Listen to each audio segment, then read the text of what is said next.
Welcome back. We are back from Collecticon. A lot of stuff to talk about. Want to really jump into the whole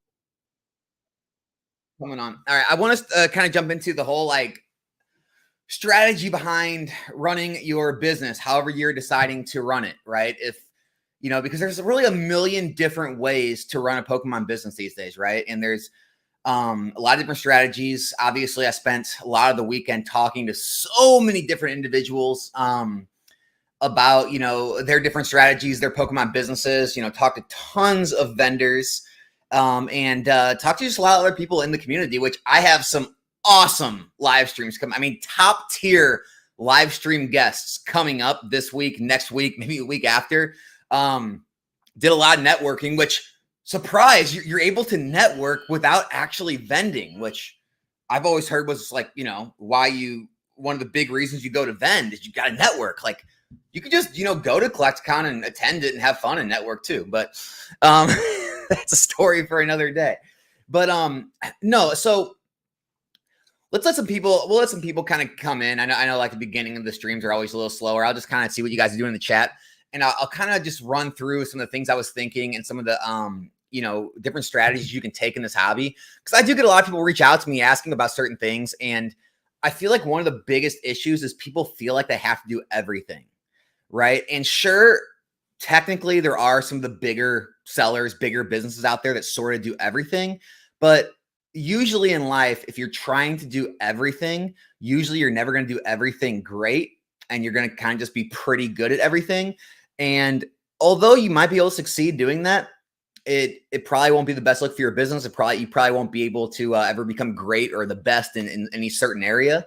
And you could actually do better, really just focusing on the things that you enjoy, you're good at, that you can implement and just like scale that bigger instead of trying to scale out, right? It's like it's scaling what you already do, love, enjoy, and are profitable, scaling it to larger volume instead of scaling out to multiple things. Because I see a lot of people really get in trying to do too much, right? It's like, oh well, I gotta be a bulk operation. I gotta buy and sell, just bulk singles on TCG Player, and then I also have to grade cards. I also want to do a sealed game. I also want to break packs. I also want to vend it at conventions. I also want, and it's just like they want to do literally every aspect of this hobby. And it gets really to the point where you either have to hire employees, you have to kind of just accept you're not going to be great at all of them because there's not enough time in a day, or you're going to have to cut back and really focus on what you really enjoy and do. So we're going to get into some of the things I talk to people about and some of the, kind of knowledge that, I've continued to learn, that I've learned myself, learned from others, talk to others. So that's kind of what today's video is going to be on. So if you guys are into that sort of thing, that will be this live. If you're not into that sort of thing, hey, not every video is going to be for everyone. And I understand that. So, is what it is. All right. Who's here? Pikachu's here. Coolest Steve here. Second, we got Nav in the house. Brandon, Marty, what is up? The VIP of pack breaks. What is going on, man? I'm curious in what Alex has to say. Oh, I got some stuff to say today. Pokemon end is near. Everything is crashing. Usual stuff. No, nothing like that. Literally asked about these topics in PokeTubers chat just yesterday. He told me to buy a membership to join his Discord and ask there. Alex dropping knowledge for free. Yeah, guys, I have a Patreon, right? I have a Patreon Discord. Appreciate every single person who supports me. I do a monthly, breakdown where I do, a lot of times I'll share spreadsheets and make those downloadable. And I take usually they're like 45 minutes to an hour videos really breaking down what's going on in the market that month. And we also do market live streams. And we also do some Discord live chats sometimes. Yeah, I mean, it's, and then you also get 10% off the pack break. So there are a lot of different benefits, but in no way, shape or form am I going to, people are going to come to me and say, Alex, I got a question, and be like, no, I'm not going to answer you. Join my Discord and pay me. Like, no, it's not about that. If you guys want to support me, if you want a little extra, extra knowledge each month, great. If not, it's no big deal. It's not one of those things. It never has been and never will be.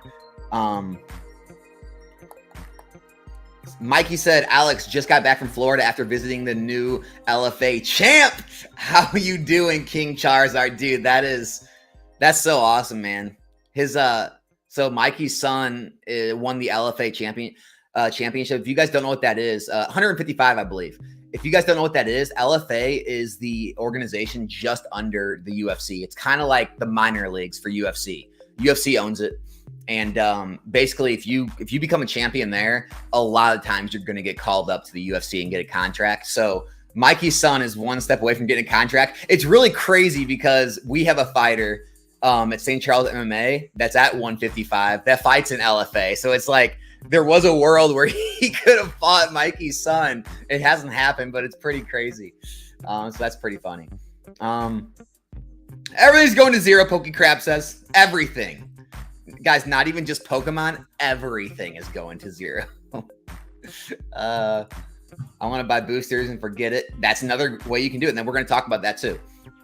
Would you throw the Greninja SIR PSA 10 to auction right now? Yes, I would. First to market plays do great at auction. And then once you kind of get older, you have to kind of decide if you want to auction it or not.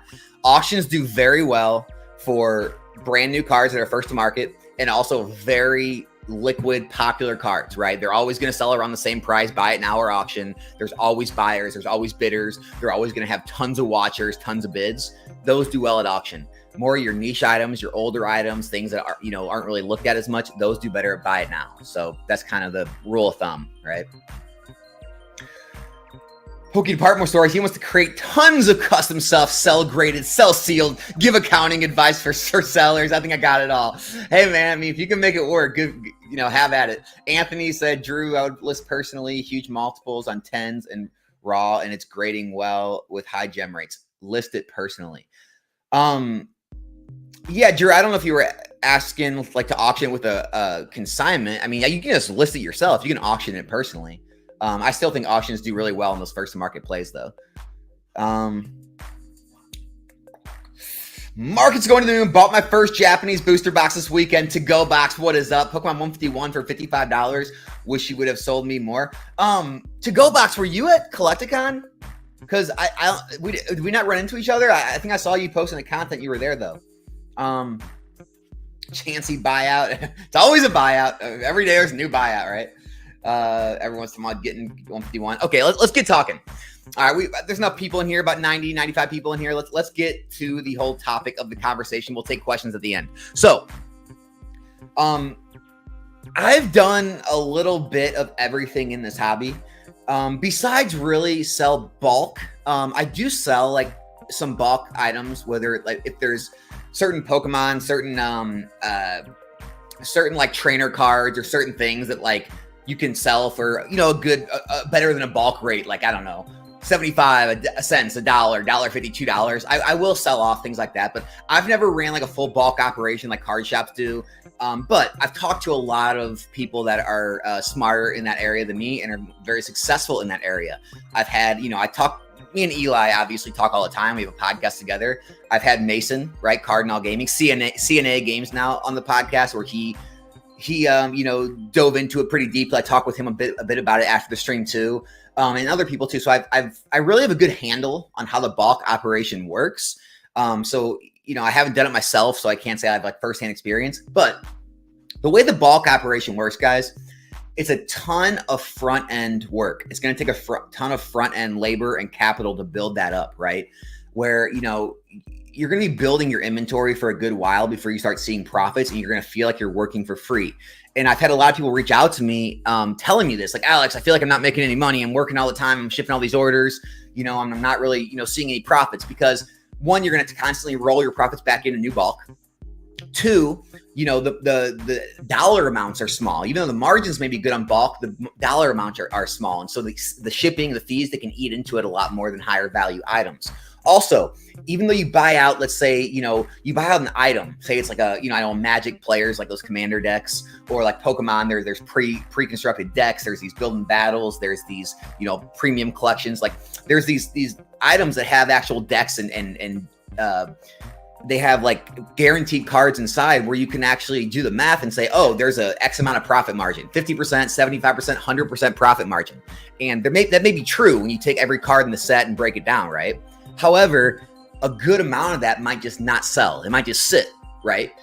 For long periods of time. And you might have a lot of backlog, a lot of inventory just sitting. where the liquid stuff, it'll sell, you'll get that money, and you'll be able to usually get, make most of your money back, make more than your money back, make some profits. But you're gonna have a lot of, that stuff sitting. It's not gonna sell today or tomorrow, next week, and even next month. But on paper, you have, 100% profit, whatever it is. And you have to keep doing that, right? And when you get enough of that built up, you never know. The market has crazy shifts. Like there might be a card back in Crown Zenith right now that spikes some random hollow, some random, uncommon, common, whatever it may be. And you have it, and you can, put it. Maybe it's in stock. Maybe you have it, just on your shelves, not in stock yet, and you can list that. And there's constant market fluctuations you can constantly take advantage of when you have this huge bulk inventory, right? But again, it takes a long time to get to the point where you have, 10,000, 50,000, 100,000 cards on the shelves, to where you have constant orders every single day, and you build up a large enough backlog to where all of your, product on the shelves is basically paid for. So you're operating at 100% profit, or 100%, your inventory is 100% paid for, to where you're not having to consistently buy more bulk and buy more products to put into the bulk, and your expenses are basically matching your revenue, just to keep that operation running. And so there comes a tipping point where it starts becoming very profitable, but it takes a lot of front end money and time to get there, which does turn a lot of people off. And guys, it's a lot of work. It's a lot of work. It's a lot of shipping. It's a lot of pulling orders. It's a lot of listing. It is a lot of work if you want to build the bulk game. And so it's for some people, it's not for everyone. And when you start getting to larger numbers, you either have to get employees, or you have to get, buy sorting machines and things like that, which is even more money. And so, it's not for everyone. All right. You can go the singles route, right? Probably the most profitable route. Singles is buying collections, buying lots off people, and you're doing the work. You're saying, hey guys, I'll give you 50, 60, maybe even 70% if they're easy to sell, percent on your collections. And that way you don't have to break it all down and do the work yourself. I'll take it all off your hands all at once. I'll pay you $1,000, even though it's worth, whatever, $1,500, $1,700, and I'll do all the work. And people will say, okay, sounds good. And then you buy it, you break it down, you sell them off, and you make the margin that way. And usually you're going to make really good profits doing that, right? Because, a lot of the collections is going to be a little different than bulk. It's going to be high value singles, high value cards. Some you can grade, some you can just sell raw. But they're going to move a lot quicker. They're going to go for higher dollar amounts, meaning, shipping and fees aren't going to eat into it. Well, fees are always their percentage, but shipping isn't going to eat into those profits as much as it will with like a bulk order. And so you can do really well doing that. Also, obviously, if you're grading, you pull out the cards that look like 10s, and you can make even higher margins, which brings me into the next way. If you're going to be a grading play, do the grading play. That's the play that I've kind of found myself in. I'm not as much of a fan of bulk. It's a lot of work, a lot of effort. And even though it can be very profitable down the road, it's still just a lot of work either way. A lot of shipping, a lot of pulling orders, a lot of holding large amounts of inventory in hopes they sell, each day and things like that. The PSA, like Beckett, whatever route you want to go, the grading plays, they have the highest margins. They just do. I was so at the show, if you guys were in, was at Collecticon, me and Brian, Pokey NE, Will, Dr. Applesauce, we hung out a good amount of the time. Me and Brian pretty much hung out most of the time there, at the event, after the event. Ethan from the Discord, Celestial TCG, me and him hung out a good amount too. He hung out with us.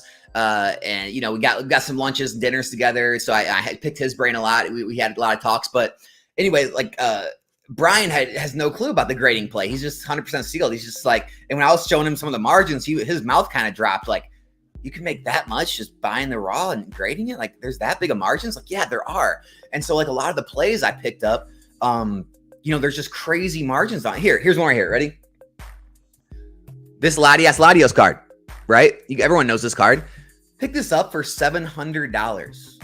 Okay. This is like a $2,000 plus card if it gets a 10. Like, you just don't see, like all these types of things, right? I'll show you some of these. So some of the pickups, right? Like, the Magikarp Whalor, the Blastoise Piplup, the Mewtwo GX from Shining Legends, like the Mewtwo from Breakthrough, Charizard. Like, the margins on these are hundreds of percent when you go from the raw to the PSA 10. Now, a lot of these cards are hard to grade, which is why I have a kind of a mental checklist in my head of the highest margin cards. That's what I look for at Collecticons, right? You don't need to look for the 70, 80% 10 rate cards that you can just buy on eBay, buy on TCG Player, and always do that play.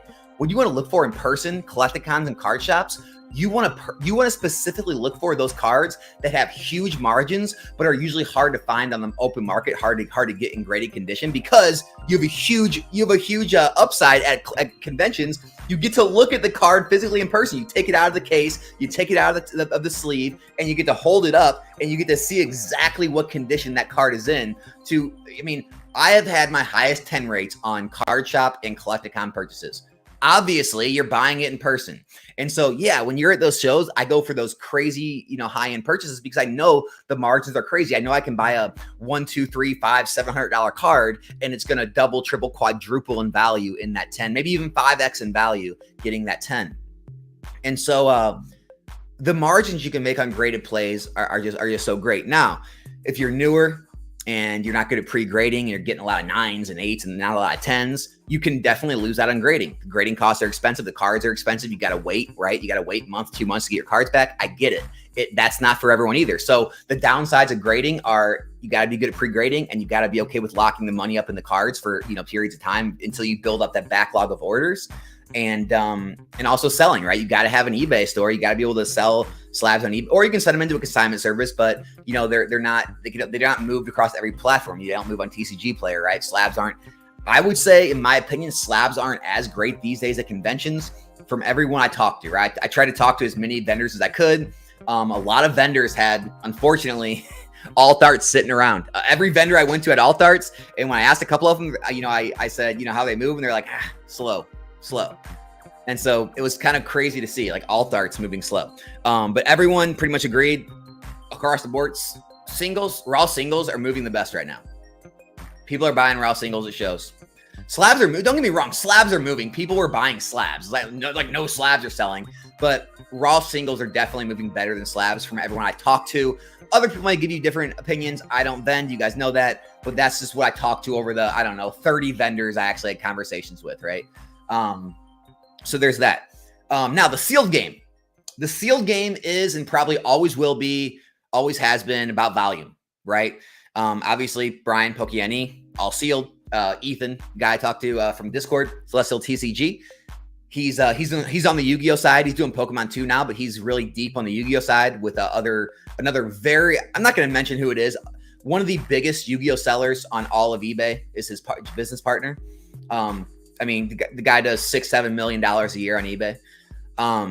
It's all volume. It's just volume. These guys aren't making 20, 30, 40% margins. They're making 5, 10, 15% margins, but they just move hundreds and hundreds of cases, thousands and thousands of boxes on every new set that is released. And when you're moving that much, the money adds up. And so the sealed game is more about getting the prices as low as you possibly can, finding a place where you can sell at margin, and selling as large amounts of it as possible. And that's going to be the sealed game. Sealed game can be a lot easier because you're selling a product that everyone knows. It's universal. You don't have to worry about the condition. Maybe you worry about the condition of sealed items when they get older, like XY, Sun and Moon are now, and even Evolving Skies. People really want that minty box. New stuff, people don't care. They're buying it to open, to rip. Maybe they're putting cases away. They're not looking at the mintiness of a brand new $80, $90, $100 box, right? Or Yu-Gi-Oh! $60, $70 box. And so you don't care about the condition. You're just buying large amounts, buying it, shipping it out. It's like an in and out, in and out. And so that can work for a lot of people that want to get into the sealed game, right? And then, obviously what I do, like I do rip and ships. That's a lot of fun. I love rip and ships. Even if I was like, I'd probably do them even if I wasn't really making money, just for content on the channel and just to be able to rip every new set. I like to open product, but I don't like to go bankrupt, right? And so if everyone else wants to open it, I can provide that outlet on the stream. We can all have fun together, and I get to physically rip and see all the cards. I love that aspect of it. Some people, and again, it kind of goes back to one of those things, is like what you enjoy. I enjoy ripping packs. I don't know who doesn't. Some people don't. I enjoy ripping packs. I still rip packs for myself on other product, like when new sets come out, but I can't do it forever. I'll go broke, bankrupt, right? I'm not that rich. I can't just open packs every day for myself. So the rip and ship option. The vending. All right, guys, I'm not going to talk too much about vending because I don't want to get people too upset at me. So what I did is I set up a gigantic vendor. Well, not you guys will know him, all right? You guys will know him. I'm not gonna say gigantic vendor because there's the huge stores that buy out like whole sections, but you guys will know who he is, right? He's a household name at this point. I'm gonna have him on the stream next week, next Monday. And so we're going to talk more about that because, you know, he vends at like, I don't know how many shows, like multiple shows every single month. You know, he's full time and he'll be able to give a much clearer view of the vending side of things because I'd rather just have someone who does it day in and day out, give you guys the full, you know, the full long of it because I'm not going to talk out of my ass because people get mad at me whenever I do. Right. But and no, it's not Ray. Not even close. We got, but so it'll be good though. You guys will love it. You guys will love it. We'll just say this. He's a much larger content creator than me. He agreed to be on the channel. It was really great meeting him, and it's gonna be a fun time. It's gonna be a great conversation, and he'll be able to give you guys a lot better idea.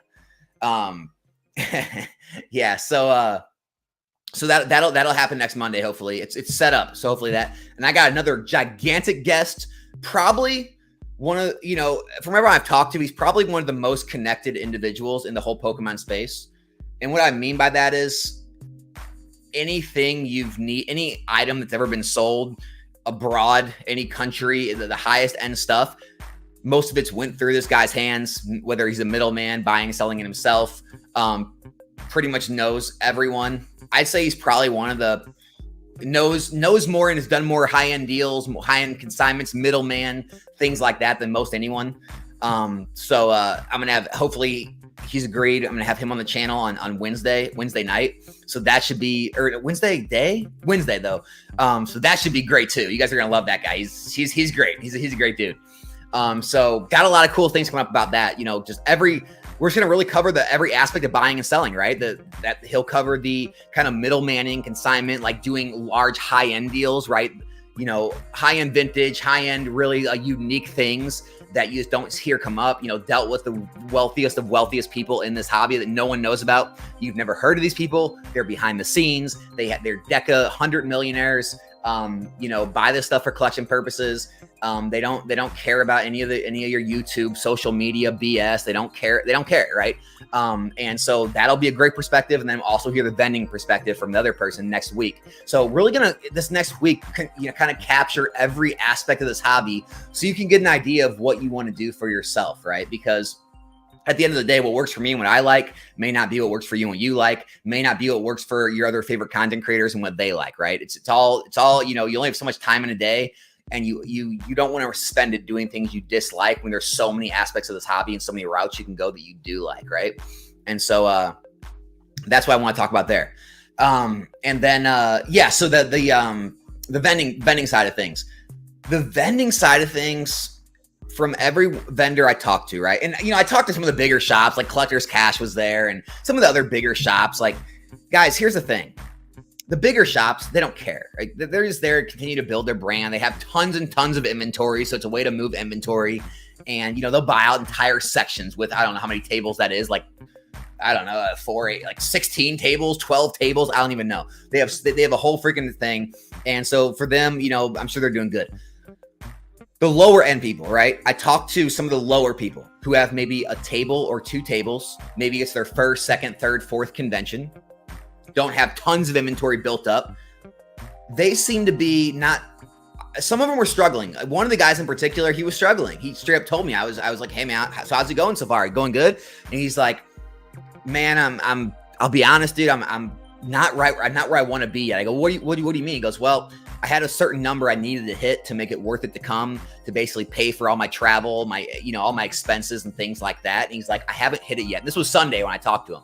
And he's like, I haven't hit it yet, so I'm hoping to make a few more sales and at least hit that. He goes, but yeah, it's not the greatest. And the last show, it was okay as well. I think he said he did Card Party. He's like Card Party was a little better than KC Collecticon was, but he's like, yeah, I didn't do the numbers I wanted to there either. But he goes, like, I covered everything I wanted to cover though, and so that was good. I'm like, so, and that was kind of a couple people I talked to, like maybe making a little profit, not doing the greatest. Then some of the bigger people who had maybe 4 tables, had maybe some stuff, like a section set up behind them with like some sealed, and they had a little bit of everything. They had some packs, they had slabs, they had singles, they had binders.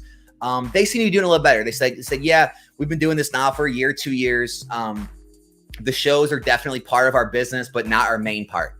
And that was pretty much, again, not trying to like any agenda here. It's why I'm having another guy on to talk about it, because I don't do it. But the main thing I heard was this isn't our main moneymaker. That's the main thing I heard. People who had online shops, full-time, part-time, sold online, that did whatnot, whatever. The main consensus was this is not our biggest moneymaker, right? They do the shows, right? They enjoy doing the shows. It's a way to move inventory that won't move elsewhere, and whatever it may be. But for me, from what I've heard from my own experience, like talking to people and really breaking down numbers with people behind the scenes, the shows don't seem to be like most people. Now, there's people that do it, but most people's main source of revenue, right? It's a lot of people who have card shops, who maybe have online stores, maybe they're stream on Whatnot or TikTok, and it's a way to move product that isn't moving as well in other places, but might move better in person at shows, things like that.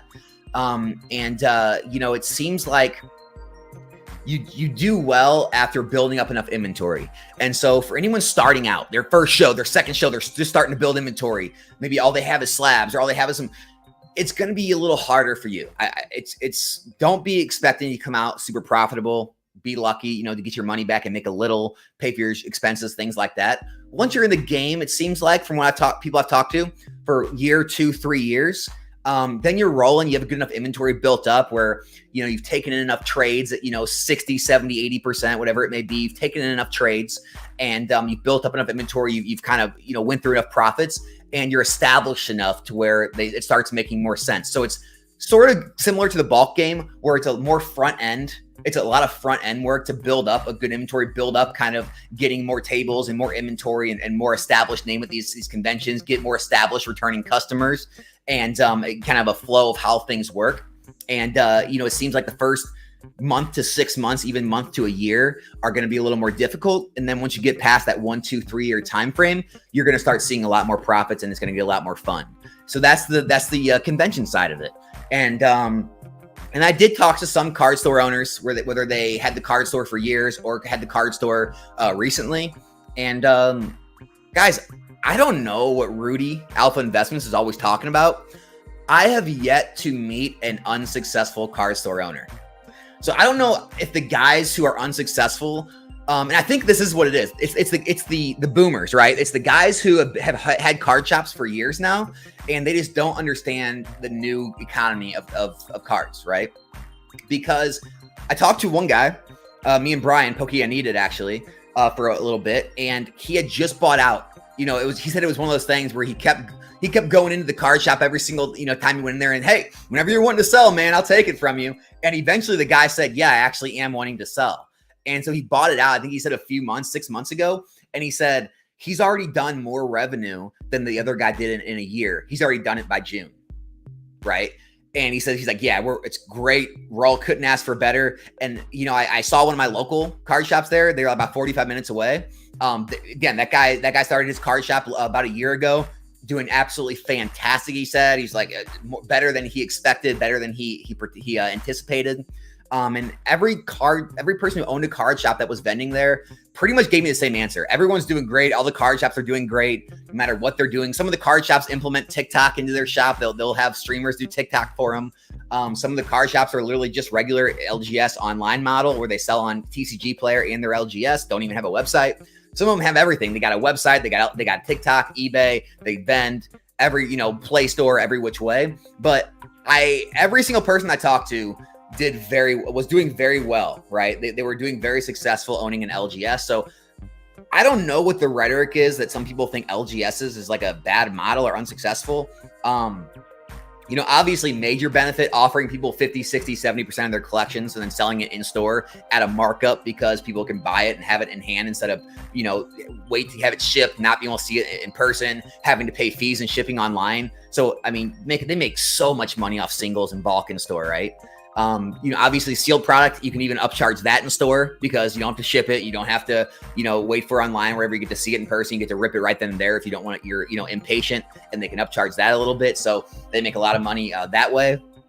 And you know, obviously their play events and they get their, you know, exclusive things like, you know, promos and you know, pre-release, you know, staff promos, or they get their, you know, prize packs and things like that. They can do some stuff with, but I just think the LGS model this day and age is still very successful. From everyone I've talked to, my local card shop I talked to, every single person I know that has a card shop is doing extremely well. So that's kind of what we're looking at, guys. I mean, that's the TCG space as a whole right now. You know, you can go the bulk route. You can just do large amounts of bulk and build up massive inventories where it kind of eventually gets on just like it's just automatic. You wake up, you have orders every single day. You can go the buying out collections route, right? Where you buy out large amounts of collections. You can sell the singles online, TCG Player, eBay. You can do shows with them. Singles do extremely well at shows. If you want to get into the grading play, you can kind of do like a cross between the singles and the grading. And those go really well together, right? You can get into the grading play where that comes from, where I believe the best margins are is with the grading play. That's why I do it, because I believe grading, even though grading still takes a good amount of work, it takes a lot less work than the singles or the bulk game. And the reason is because with the grading play, you can hone in on specific plays and just go all for them. With the collection play, you can never pick and choose your collections, right? I mean, you're going to get these collections that you know they're good deals and you know you can make margins on, but they're going to come with a whole slew of things from every which way, and you're going to have to find ways to move all these different things, right? Whereas the grading play, I feel like it's a lot cleaner. You can manage your inventory a lot better. And you can, you know, kind of go after the things with the largest margins. And so you can really up your margins. So it takes a lot less work to make the same amount of money that it does with maybe the bulk or the collection buyout plays. Unless you really put to work a lot of the grading plays with the collection buying, that can help a lot too. And then you get into the sealed game, right? The sealed game is really going to be about large volume. It's always going to be about volume, always has been about volume. If you want to be a sealed seller, you have to do volume. You're not going to find this treasure trove in Japan to sell Japanese where you can make like all these crazy margins. You're not going to find a distributor here to sell it for you cheaper than everyone else is selling it for and be able to find this place to sell it at where you can sell it for these crazy margins. It's going to be a slow grind. You're going to have to build up a large customer base, and you're going to be making, you know, $5, $10, maybe $15 a box, and you're going to have to sell hundreds and hundreds of boxes to do well. And if you do that, it becomes very easy. Like, you know, Brian Pokey and he was saying, it's just like he's got it so dialed in at this point where he has his marketing set in place. He runs his ads. He obviously markets himself on his own videos, and every day he's just got a sealed product coming in, just orders a product, puts it in a different box, puts a customer label on it, ships it out to someone else, doesn't have to worry about the singles, doesn't have to worry about grading, doesn't have to worry about bulk, doesn't have to worry about really anything except the sealed products. And there's so much less of that to worry about than trying to worry about every single card, knowing which card. He doesn't need to worry about that, which is great. So the sealed play, and same thing with Ethan, Celestial TCG. He does the same thing with Yu-Gi-Oh! Large amounts of boxes and doesn't, you know, have to worry about the sealed or the singles side of things. And then lastly, vending, you know, old card shop. I've had him on before, Josh. He really basically is full-time vendor. He's successful enough with it to make it full-time, so he's doing well. I don't know too many. Again, I'm going to have a guy on next week. Not going to mention the name. He's pretty much a full-time vendor at this point, although he pretty much is more of a full-time YouTuber and editor than actually almost more than vending, but he'll tell you that story. But, you know, the vending is really going to be, in my opinion, I don't know if you should really do full-time vending. I think it's very difficult to actually make a full-time living vending. I think it's a great addition to something else, a great addition to your online selling or your card shop or whatever it may be to also vend and make more income from it. Very hard, I think, to full-time just vend, just live sell, but it could be possible as well. And so that's all the ways, guys. That's all the different ways you make it in this hobby. Again, if you're trying to do everything, I think it's going to be difficult. If I were you and you're just getting in the hobby, I would just try each one a little bit, right? With not a lot of money, not a lot of risk, and just try it for a little bit and see if you enjoy it. Because here's the thing, guys. Everyone's going to have their biases, right? A bulk seller who does large amounts of bulk, card shops, Eli, he's going to have his bias towards it, right? You know, card shops are going to have their bias. Graders like myself are going to have their bias. Sealed sellers are going to have their bias. Convention sellers, live, you know, card show sellers, they're going to have their biases. And so whoever's content you're listening to, their bias is going to come through, even if they're trying not to, right? We're just human. And so taking anyone's word for gospel is probably the worst thing, because you're going to get that mindset of like, no, I have to do this. I got to be a bulk seller. This is what this guy and this guy and this guy do. They're successful. They make a lot of money. I got to figure it out. I got to grade. Alex says you got to grade. I know this guy grades, that guy grades. They make a ton of money. I got to be a grader, right? Or, Pokey or Celestial TCG, these other guys, they're doing tons of money with a sealed price. They have their own website. They're making tons of money. I got to do that, right? Oh, I know all these convention sellers, like you guys mentioned, Ray, right? All these guys telling me how much money they're making at conventions. I got to be a convention seller. I got to vend. Just get out of that. Get out of that mindset of like, just because you see someone doing something successfully, you got to do what they do, right? You don't have to do what anyone else does. Just be great at maybe one or a couple things and do that very well. Build your business, build your volume, and attack the thing you enjoy and you're good at. And because spreading yourself too thin, you're not going to be happy, and your business is probably going to suffer for it. And so that's pretty much the point of this video. And again, this kind of trend is going to spread out for a week. Because again, Wednesday I'm gonna have, a guy on to talk about like the high end side of things, because hey, maybe you want to get into that side of things. You want to, try to just make connections and network and, make these gigantic deals with some of these whales out there that, hey, these whales guys, the reason they had that kind of money is because usually they're doing other things, right? They don't have time. They don't have time to track down the cards they want. So maybe you can track down those cards by, connections or finding, making deals, wheeling and dealing. And you can make huge amounts of money, even though it's small margins, right? Because 2% margins on, $100,000 item is $2,000, right?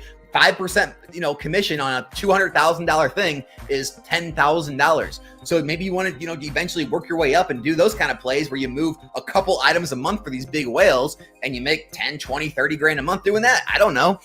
So, we're going to talk more about that stuff on Wednesday. And then on, next Monday, we're going to talk more about the convention side of things, content too, and just to kind of continue to give everyone a wide perspective of this hobby, with trying to take as much of the biases out of it as possible, because I think that's the biggest issue right now is people that are wanting to get in this hobby and sell and make money is they see so much content and they see so many successful people and a lot of creators, and they think they have to do it because they're successful and that creator lets their biases shine through. And so it kind of gives this warped reality of, everyone's, or this person's so successful. And then you kind of get trapped in that world of, no, I got to make this work. I got to find a way. And even though you're not enjoying it, you don't like it, it's a time suck, whatever it may be. You still like, you're trying to go all 100% ahead because you feel like you have to. You don't have to, guys. There's a lot of different ways to make money. And I know everyone can find a way that makes sense for them. Lastly, the investing side. That's what I'm known for. It's what I still do. The investing side's great because it takes the least amount of effort, the least amount of work, and it's for people who already have their time's wrapped up in other things. They have a job, they have a business, they just want to enjoy the hobby, enjoy the content, maybe watch the market a little bit and put items away to grow in value to eventually sell them in the future, but they don't want to be in the day-to-day grind. Guys, if I had a job again, I would not be in the day-to-day grind. The day-to-day grind, look, it's fun, it's rewarding. I do enjoy some aspects of it, but it's a time suck. It's brutal, right? When I was just investing, making content and investing, I spent very little time on the hobby, right? Because it's very easy, right? You wait, like right now, 151's low. For the Japanese investors out there, buy however much Japanese 151 you want. I don't know, case, 5 cases, 10 cases. You put it in the closet. You don't even worry about it for 3 years. You don't even look at it. You don't worry about everyone. Hey, a reprint's coming. Oh no, a reprint came up. Oh, the price is rising. Price is falling. What do I do? Who cares? Again, I don't care if I bought it 50, 55, 45, 43, 61. It doesn't matter. If I'm holding for 3-5 years, it doesn't matter. And so the investing side can be very rewarding because it's very little effort, very little time, and you can see large amounts of rewards with the time you put into it or with the time that it grows.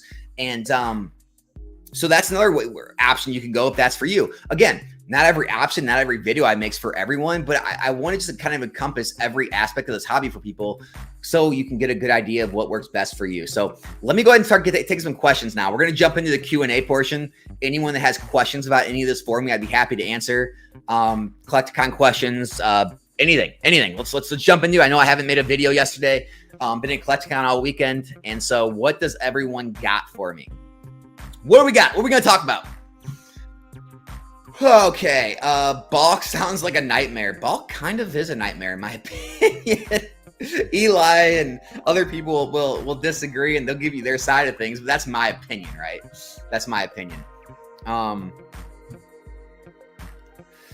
But here, right after him, Steven says, Balk is treating me very well. Anytime you can turn a penny into 50 cents, you're doing well. And yeah, guys, so like, that's the thing. You can buy all these little Balk cards. You can sell them for a quarter, 50 cents, 60 cents, whatever it may be. And you make a lot of margin, right? It's just, it's very hard to build up a lot of dollars. And that's why I talked about before. It's like, I can go and buy this one card and I can put it in a slab and I'm going to make more than someone balking like hundreds of cards, right? You're going to have to pull hundreds of cards, organize them first. You're going to have to buy them, organize them, list them, pull them from the inventory, ship out to however many different people, just to make what I can make on one card. Just buy the card, send it in, list it, sell it.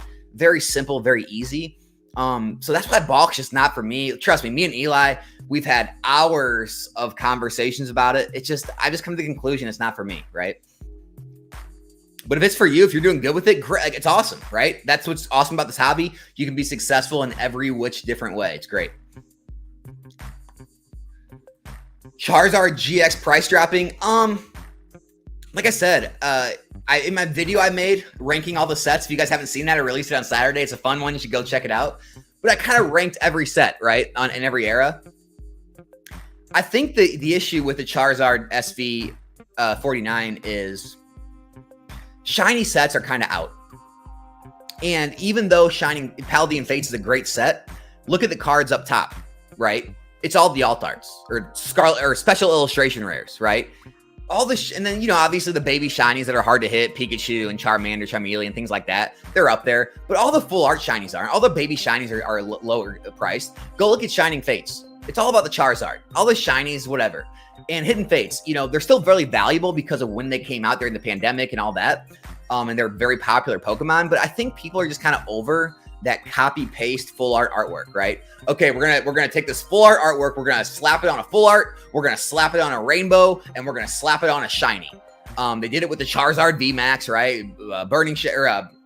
Darkness Ablaze, Shining Fates, and then Champion's Path, right? You got all the different versions. And they keep doing that. I think people are just kind of tired of it. They're tired of that copy paste artwork. They're tired of just like the shiny. They want that custom art. They want that alt art. That's why the alt art tag teams are recovering. That's why Sword and Shield alt arts have done so well. That's why special illustration rares are doing well. People want that alternate art, that cool, in real life, type design. They're just not about that copy paste. That's why the gold cards, why the rainbow cards aren't doing well, in my opinion, is it's just a boring artwork. And so that's why I think the Charizard's struggling, is people are moving away from being interested in that style of card.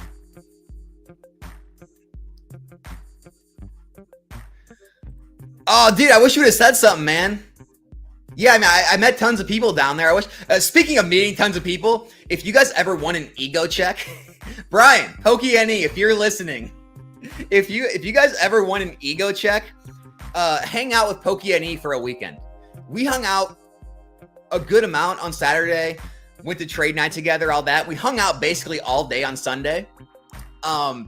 Dude, there were people that obviously came up to me, but the amount of people that came up to Brian, the amount of booths that knew Brian, it was out of this world. No joke. Me and Dr. Applesauce, we were standing there talking with PokeNE, and more people kept coming up to him and asking for his picture to say hi.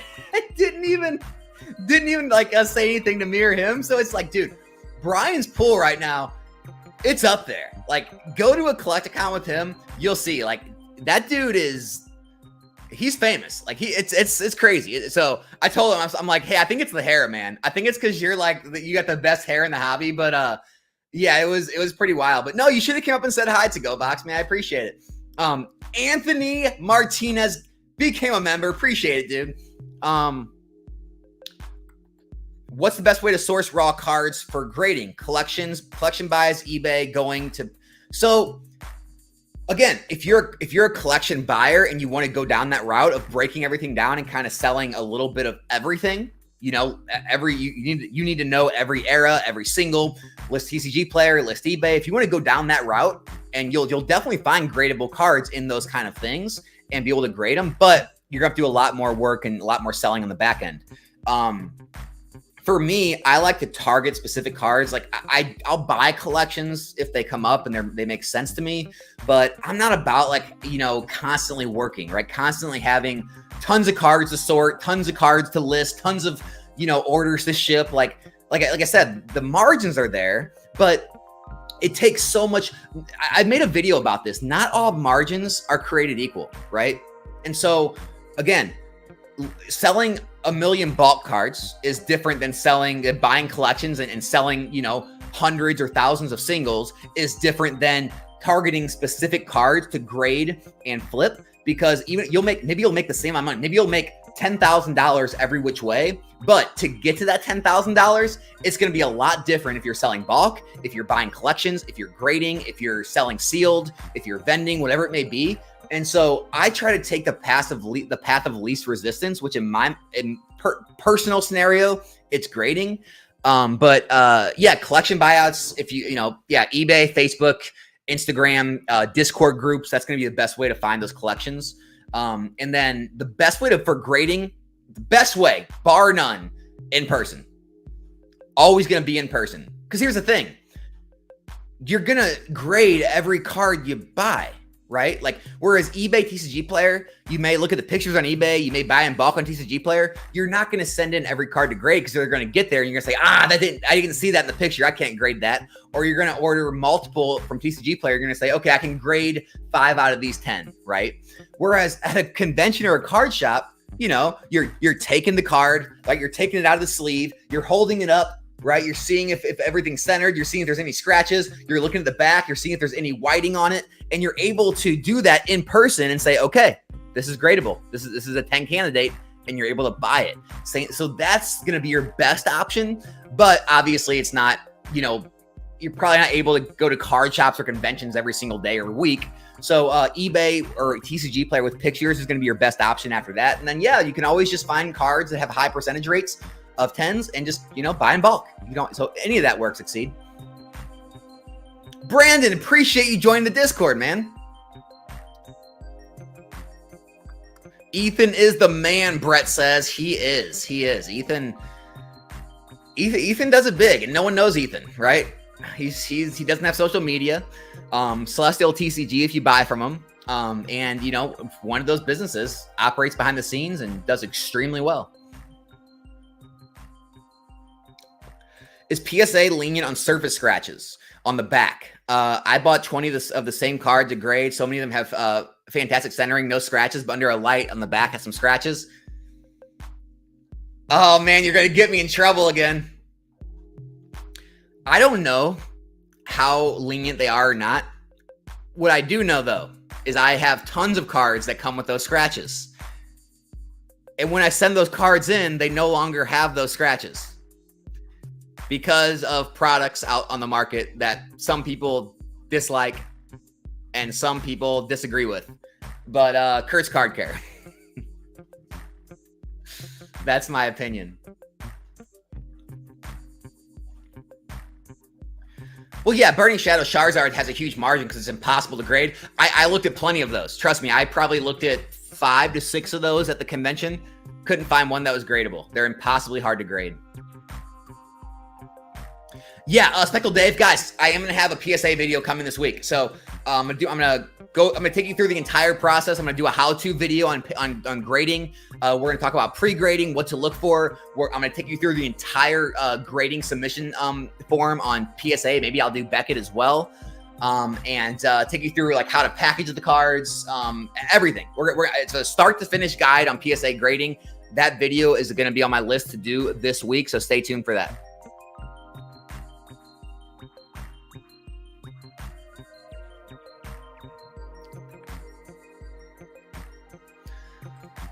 Okay, so Hans brings up a good point on grading. Yeah, guys, if you're trying to grade brand new sets, you have to be extremely careful, right? Markets fluctuate like crazy on brand new sets. The older once sets settle, once they become like 6 months or more old and they settle and the prices are pretty They're kind of like normalized. That's a lot safer to grade. There's been times where I've taken newer plays and margins disappear, but most of the time the margins aren't disappearing on me. If anything, these days they're going up by the time I get them back. So yeah, the only thing you want to be careful about if you're grading like Twilight Masquerade right now, you can have prices drop, or even Temporal Forces, you can have prices drop by the time you get them back. So just be careful with that. But a lot of the other stuff right now, like it's so established, unless you're buying into cards that have huge run-ups like alt arts or trainer galleries. But like, buying a Paldea Evolved, like unless it's Chi-Yu, but buying like a random Paldea Evolved card or a random like, Paradox Rift card that hasn't had a massive run-up recently, usually the margins are still going to be there on average. Yeah, Torchic Gold Star, your average player. Yeah, so I don't think anyone's getting 10s on that one.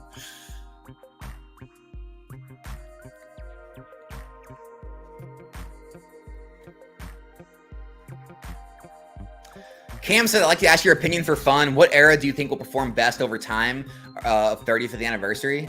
I like Scarlet and Violet, man. It's too early to tell. So I'd like to answer that question when Scarlet and Violet's over and we see the later half.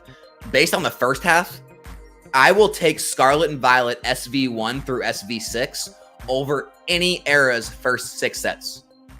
I'll take it over Sword and Shield's first 6 sets, over Sun and Moon's first 6 sets, over XY's first 6 sets. Like, Scarlet and Violet's doing really well, guys. Contrary to popular belief, I'm liking Scarlet Violet. I don't watch Mystic Rips. I mean, I've seen his content. I know who he is. But it's not kind of content I watch. But yeah, he has more personal channel documenting his ripping business. Seems like a cool, knowledgeable guy. Would be great to see him on the channel. Yeah, so I have multiple friends now that are relatively close with him. I definitely have connections to where I could probably get in contact and get him on the channel. I could definitely try to do that. He's a really busy guy, though. He's got a team around him. He's very busy. I could try to find a way to reach out to him. But yeah, I don't know him personally.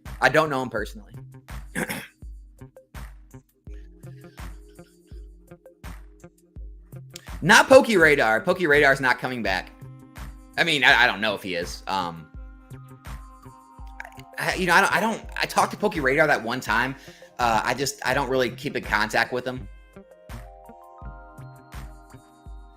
Yeah, it's not Poke Radar.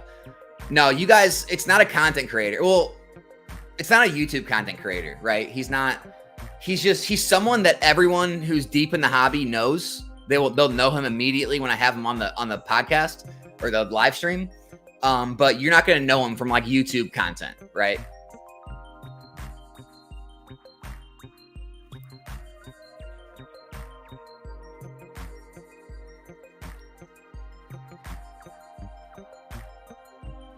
Yes, I can't wait to source at New Jersey. I mean, I'm going to bring a lot of money there. I'm really excited about it.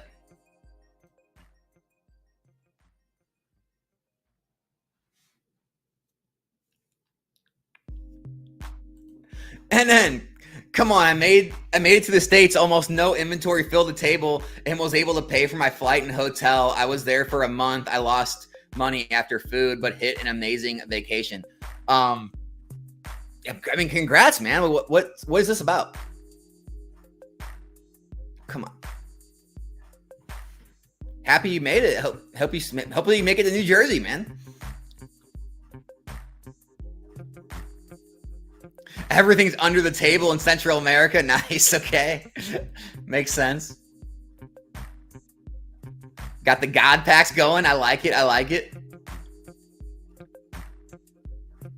No, vendors aren't going to die out, guys. Like, it's like any business. Like, here's the truth. Here's why I'm so hard on the vending business. Because here's the thing.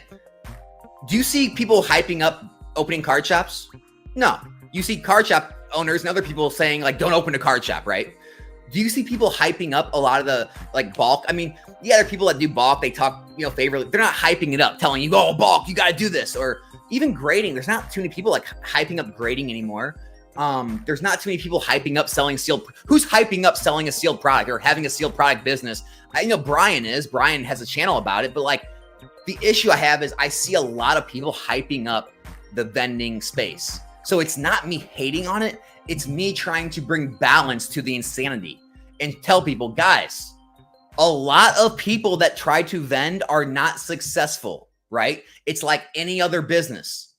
A lot of people that jump into Pokemon for bulk or for grading or for, starting a card business. A lot of them aren't successful in their first six months a year. Now, anyone who sticks with it and builds and learns and has good inventory and sticks with it for 6 months a year, yeah, a lot of them are doing well. But I just want to try to break down that rhetoric of like, oh yeah, you have a table and you make all this money and you're making tens of thousands and it's great. I just want to bring realism back. That's all my channel's ever been about. So like, I think people get me wrong and think I'm a hater, where I'm just trying to like caution people from getting hurt because they see people like, they see the Instagramification of the hobby, right? They see like the stacks of cash and the big deals, and people counting out money on the table and people talking it up like, oh, we're making so much money. We're eating out at $100 steak dinners. This is beautiful. And it's like, yeah, the top 10% are, right? Maybe the top 20%. A lot of the people vending though, they're either new, sometimes they're losing money, right? After everything's said and done. Sometimes they're barely making money. They're making like maybe $500, $1,000, $1,500 for the whole show. And then you start moving up, people make a little bit, but very few people are killing it, right? Very few people are going to conventions making $5,000, $10,000 plus profit. Very few. I'm just telling, it's all I'm saying. So it's not to hate on anyone. It's to give the realistic viewpoint that a lot of people don't want to give. Did get a haircut. I did get the hairs cut. I know no one cares about it, but technically you're supposed to collect sales tax on trades. There's pretty much no one that does though. And most vendors would drown in sales tax. Could you imagine? Yeah, I've never seen sales tax collected on a trade.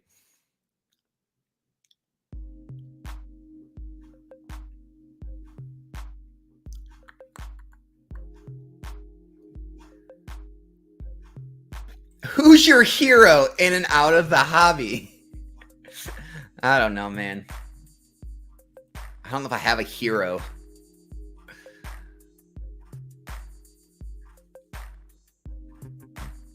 How much percentage would you save buying Collecticons cash instead of PayPal? Okay. So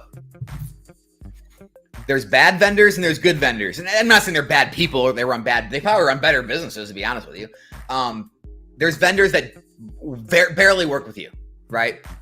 I had one guy tell me, I literally showed him TCG Player and eBay. I said, dude, these are going for less than what you have them marked at. Can you at least match the price? Like, not even go under, just match it. He's like, no. He's like, you're getting to buy it in person. You just looked at the cards. You know they're gradable. You're gonna get your margin on it. I'm gonna make mine because I'm here. I got to pay for the tables. So there's people like that think like they should upcharge because you're in person, right? And that's cool. More power to them. Like, do not be one of those people that gets mad at that. Like, oh, you're an asshole. Like, no, dude, it's his business. All you do is say, okay, I get it, man. And that's what I did. I get it. Appreciate the time. I go somewhere else. So there's gonna be people like that. There's good vendors, in my opinion, that do work with you, right? They'll either have it marked around market price, maybe a little under sometimes. Maybe they have it price stickered and the market jumped and they haven't changed it yet. And you can really snag those deals, which I did with a few cards, right? I mean, I made a steal on some of these cards, guys, where the vendors hadn't paid attention. They probably had it priced for a couple weeks. They hadn't paid attention to a lot of the tag team market, some of the Scarlet Violet SIR market and things. And I was able to snag some of these deals. So there's that thing. But a lot of the vendors, they'll work with you. And I talked about it before, how you want to negotiate, right? Just strike up a conversation first, right? Be social. Don't even talk about the price of the cards, right? We're going to go through a sales training here, right? Negotiation training. Okay. Don't even talk about the price of the cards.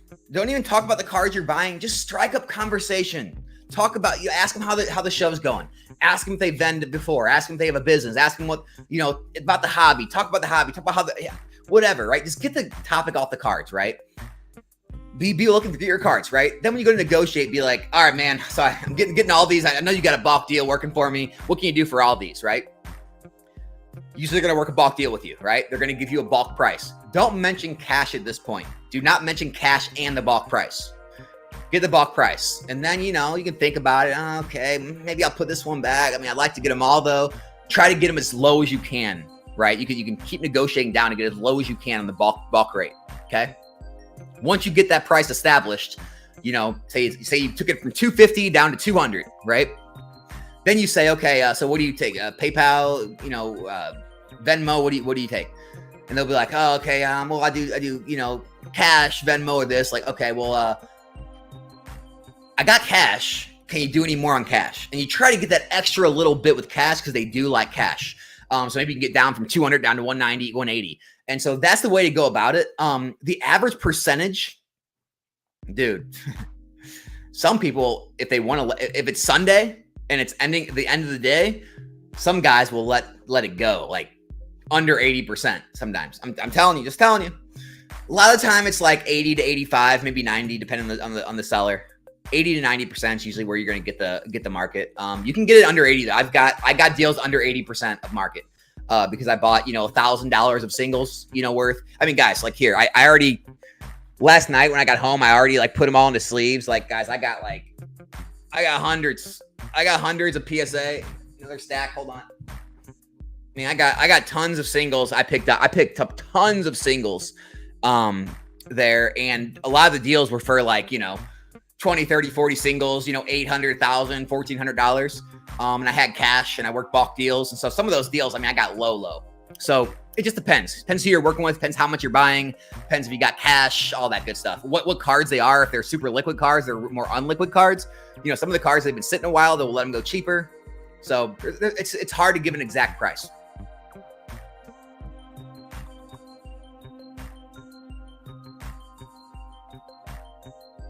Here's the thing, if you use friends and family, it's good, but again, not telling you to do this. I don't do this, but some of the unscrupulous people will want cash, so there's no paper trail, so they don't pay taxes on it, and they still prefer cash over PayPal, friends and family. Like, I'll tell you right now, if you ask a vendor, how much are these cards, and say, I'm going to pay PayPal, friends and family, and then you say, well, how much is it if I paid actual cold hard cash, they're almost always going to give you a lower price.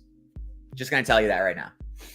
So might make sense to bring some cash. I know a lot of people are weird. They don't want to walk around with cash. But cash is king at conventions, guys. Cash is king. Pokimane sells cookies. Doesn't mean you have to. I love it. I love it. I did tell Brian he needs to start selling a hair product, though. Pokey hair product. I feel like that would fly off the shelves.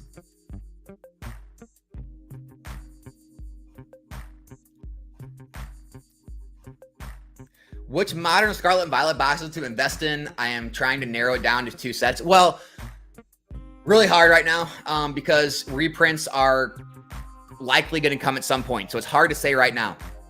The best sets, in my opinion, I think are Paldea Evolved, Paradox Rift, Temporal Forces, and then probably Twilight Masquerade's up there too.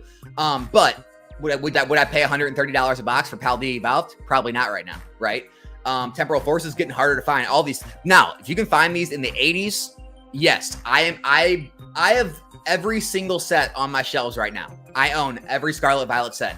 If they get reprinted, I'll buy more. If not, I have them, right? But I paid in the 80s and low 90s for every single box. Okay.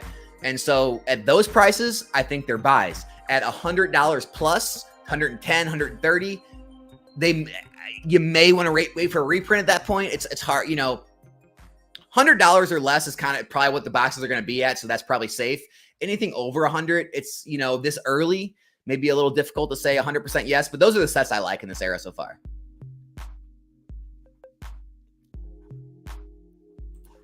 Do you consider reselling graded flipping investing? Oh, it's obviously flipping. If you're reselling, you're a flipper, right? We got to assign that nasty language to it. You're a scalper. All right, I did answer this already. How are you sourcing your cards online for grading? I have bad luck buying cards that look really nice on eBay but have service issues like scratches. I source a lot in person. I've built up, you know, my business to where it's half and half, so I don't have to make my money just on the selling side. Obviously I make content, I do other things, where that's part of my income, where grading's only another part. And so a lot of what I do is in person now, local card shops, local card shows, collecticons, other conventions. I really like buying in person because here's the thing, guys. It's like I said before, you can play the mass grading game that some people do. And, and this is what some people do. I mean, I had Steve on the channel. It's what he does. I mean, a lot of the guys in this industry, a lot of the big guys, who have YouTube channels, they mass grade. They buy tons of singles from TCG Player, eBay, across season, Japan, whatever. And they just grade mass amounts, and they're happy to make $10, $15 a card. And they just do it a bunch of times, kind of like the sealed product guys do. Me, I don't like that model, right? I don't want to be tied to a desk working all the time, constantly buying cards, pre-grading, making orders, pulling cards, sending out shipments. I don't want to have a million shipments to ship every day. That's just not what I enjoy. You may, right? And other people do. So what I do is I just go for the larger margin plays at the shows, right? Where I can buy cards and, here, let's say, I don't even know. I haven't calculated how much I spent. I have notes. Let's just say I spent $5,000 at that show. There's a good chance those cards are worth 20,000 plus if they all get the grades I want. Let's say they're all worth 15 to 25 grand, right? So I spent a couple days at a show sourcing cards. I put in 5 grand. It'll take me, I don't know, hour or less, probably less than an hour to do my PSA sub. I'll get them back and I'll list them. So it's a very small amount of work to make thousands of dollars, right? I don't want to ship out a million orders of bulk or buy out a ton of collections or grade a million cards to make that same amount of money. And so I'm okay doing less volume and just doing higher margins on the cards I do sell, and then doing other things for income. And so for me, I'm a lot in person. I will buy specific cards on TCG Player and eBay still, but it's a smaller portion of what I do now because I figured out very early I don't like that side of things, right? I don't like having 500 eBay listings and having, 20, 30 orders to ship out every single day. Like, I don't like that. I'd rather go for the higher margin things and do less of it. I'm going to go through the whole pre-grading process, man, in the video. So I'll save that question for then. Most underrated modern card right now, one that seems affordable that you believe will go up in the future. All right, most underrated modern card right now. It's so hard, right? I could pick a million of them. But I will say, man, that's really hard. That's really hard. I'd have to pull up TCG Player and really go. And what are we talking modern? Like, are we talking Scarlet and Violet era, I'm assuming? Like, I'm guessing we'd be talking Scarlet Violet era. If I had to guess, if we go all the way back to Sword and Shield, I couldn't even tell you. There's so many cards to go over. Yeah, I can't even answer that question. There's so many, dude. There's so many. What I would look for, friends of the night, is the top rarities, like SIRs, that are cheap, that are still of like good artwork, maybe somewhat sought after Pokemon or trainers or something that you could see doing better. They're just like way underpriced. That's what I would probably look for if I went into that. My inventory's at 38K. And see, that's the other thing I want to try and stay away from, is having too much money in inventory, is because, like, it's one of the things that I've had discussions with, or arguments, whatever you want to call them, with people in the space, is, people almost brag about their inventory. Like, I've got 100K listed on eBay. It's just like, well, why not take 80, 85K for it right now, get out of all of it, and then put that money into more things that aren't going to sit as long, that are going to have better margins. They're more liquid, whatever it may be, right? It's like, once you start getting higher levels of inventory, you have to ask yourself, is this really the best place to have my money parked? Because a lot of the time it may not be, right?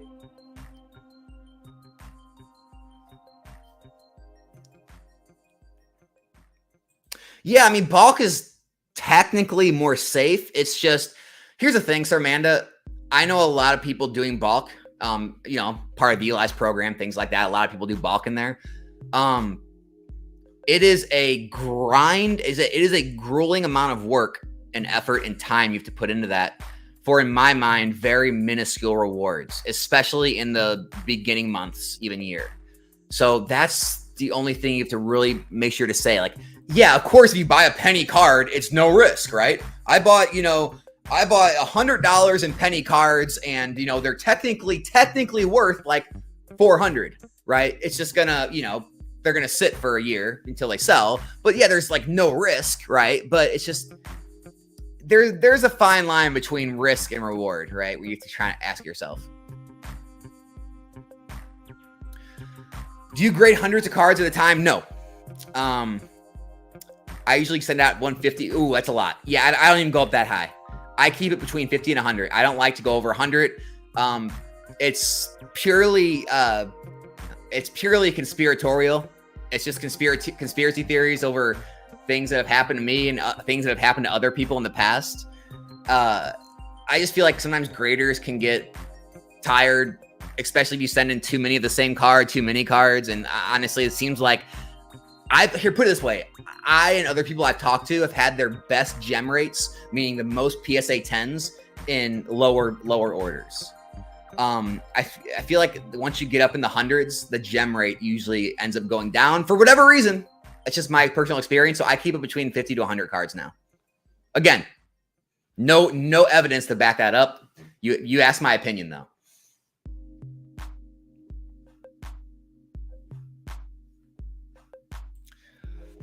Favorite grading plays? Scarlet Violet, SIR, IRs. I mean, it's crazy right now, right? Like there's triple. You can triple your money on these cards right now. The IRs, it's a little harder, but like they're like 10xing your money. But the SIRs, like a lot of these cards are good condition too. Like Temporal Forces, guys, like you're tripling your money. You're paying $30, $40, $50, $60 for a card, and they're worth like 150, 200, 250. It's wild. It's wild to me. I mean, the margins are crazy right now. Paldea Evolve, margins are crazy. Trainer Gallery is still great. I mean, guys, and I bought some trainer galleries. Like, I bought, I bought the Mimikyus, the Umbreons, the Pikachus, like, Rayquazas, all that stuff. I bought some trainer galleries because it's just, even though they're kind of stagnating a little bit, the margins are stupid. It's just stupid. These cards, these VMAX cards, they're incredibly easy to grade. They're all in really good condition, and you can buy them for like 20, 30, 40, 50 bucks, and they're going for 100 plus for a $15 grading fee, which is actually a little less right now. And it's just like, you're doubling your money. And it's not just, again, all margins aren't creating equal, right? Like doubling your money on like a $2 card to a $4 card is not the same as buying a $50 card and making 100 and something, right? It's like, that's $50, $60, $70, $80. I mean, that's so much money when a lot of people are flipping so many cards to make that. Like, I don't want to flip a million cards. I want to flip a few cards.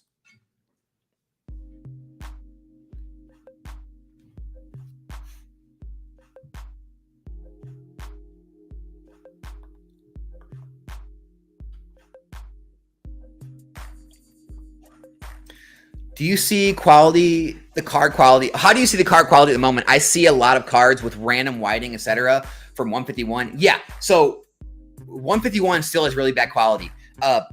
Temporal and Twilight, though, the quality definitely stepped up on those. I can tell you that for 100%. I opened tons of it. Temporal and Twilight Masquerade have way better quality than the sets before it. The rest of the Scarlet Violet era sets, the quality control is awful.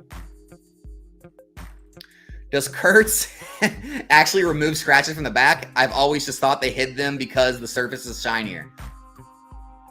Yeah, guys, they do. Yeah, it really does. I've graded thousands of cards. I've been using Kurtz now for probably, I don't know, almost a year. Maybe not a year, at least 6 months. Yeah, more than 6 months. I've removed a lot of scratches from the cards. A lot of scratches. It absolutely works. Pokieni, there he is. Brian's in the house. Dude, I don't know if you were here. I was giving you all the compliments, talking about how it's like, if anyone wants like an ego check, you just hang out with you at a show and everyone will come up and say hi to you, and they'll just like look at everyone else like they're just chump change. It's hilarious, man. Had a great weekend though, dude. Hope you did too.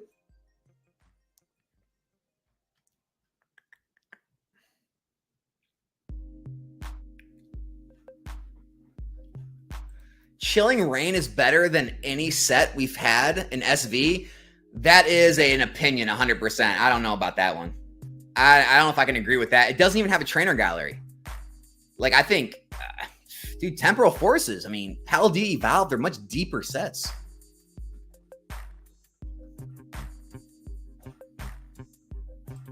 Mystic Rips gets so much hate. I don't understand the blind hate. Here's the thing, guys. Everyone gets hate. Everyone gets so much hate in the space. It's ridiculous. Just tune it out. It's stupidity. It's just people who are angry. They're unhappy with their own lives. They're following some other cult channel that tells them to hate on someone else. It's so freaking stupid at this point. Like, why are you hating on people in a freaking cardboard hobby? Because you don't like the way they do it? Big deal. Move on. Move on.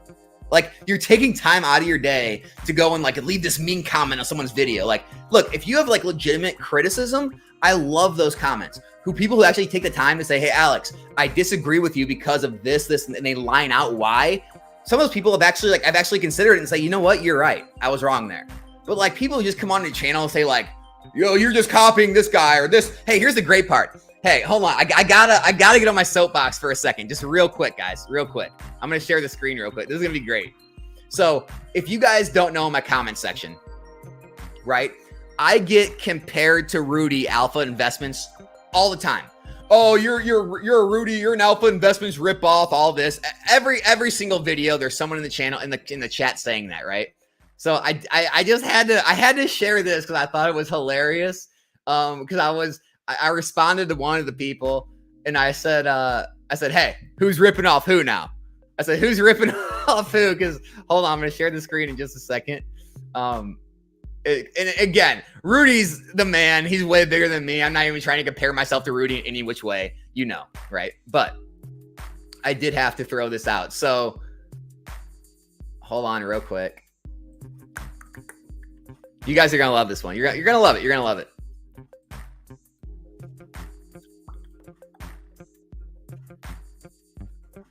So I released this video and like the next day, Rudy released like basically the same video. So, all right, share screen.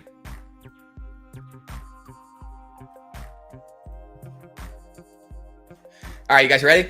So, my One Piece video, I released this 3 days ago. One Piece TCG market crash. Look at the thumbnail. It's just like two charts going down, okay? Rudy released this a day ago. The collapse of One Piece. One Piece panic, and it's just a chart going down 2 days ahead of him. So hey, at least on that one I didn't rip off Rudy's content, right? Oh, it's funny. But yeah, man, everyone's gonna get hate for whatever which reason. Here's the thing: if you're getting hate, you're doing something right. You're pushing the envelope. You're hitting a nerve. You're saying something that a lot of people find uncomfortable and a lot of people are too weak to talk about it. They're too weak to be uncomfortable and have haters. And so, yeah, that's why people get hate. Or people just hate on success. People hate to see people become successful and become more successful than they are, so they hate on them.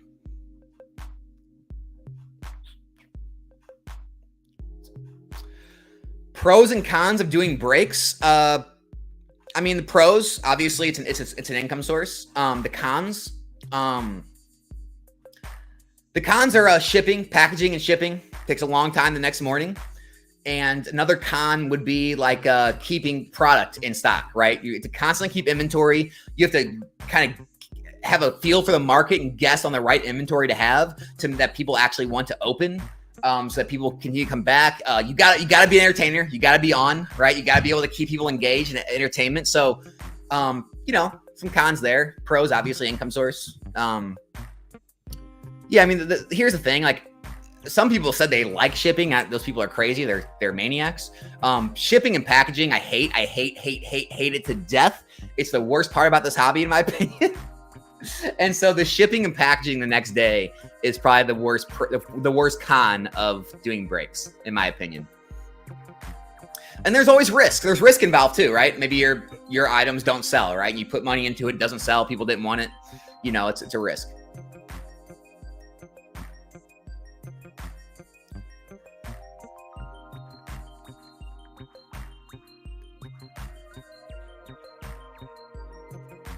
No, I'm not a fan of all those systems, Alex. If you are, great. I don't do any of the third party stuff. I do everything myself. I hold everything myself at my house.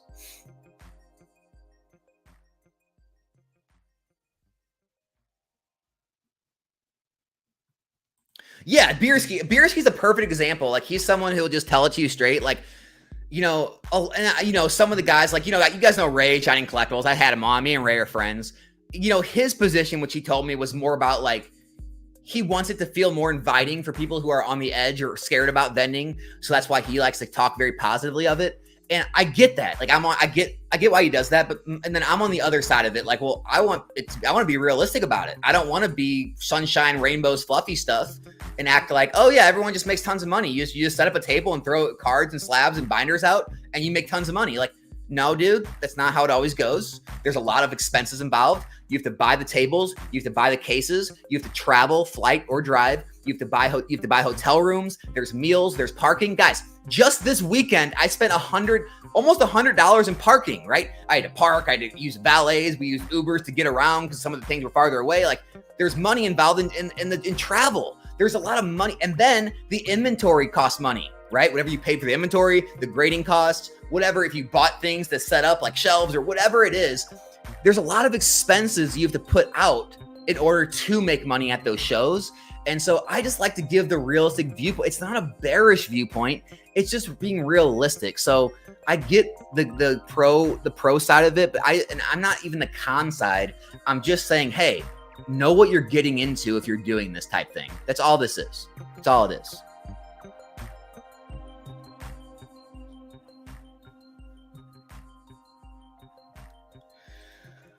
I'm not going to speak on Radar and what he's doing because I don't have. Again, I'm not a hater. Like, I'm just not a friend. I'm not a hater. I'm not a friend. I'm just indifferent. Radar's always been that way. Radar has always been in and out of content, right? Him and Squeaks. If you guys remember Squeaks, they had multiple podcasts where they started, stopped.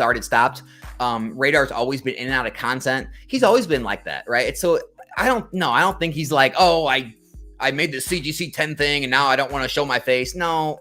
He got a job. I think he's working with TikTok maybe. He's got jobs in the industry. He's got life going on.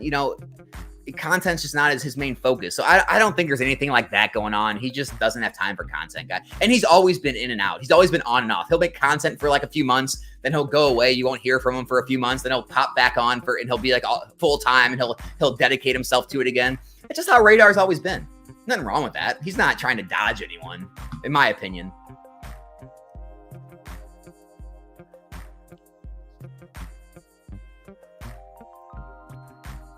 I want to see a video doing negotiations. I'll do that at New Jersey. Me and Brian, and even we talked about making some content there, guys. Me and my wife were there. I needed a break. I'll be honest. I just needed a break. That's what it was.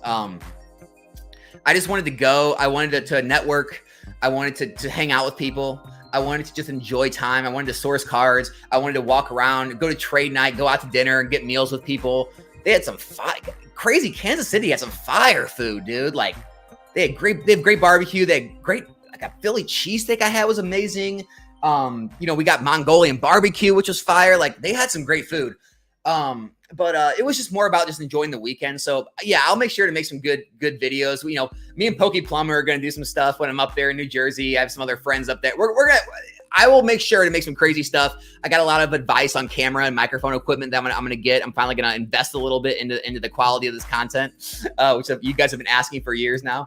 I'm going to make sure to do it right. I'll do it right in New Jersey. I promise you guys. I'll do it right at New Jersey.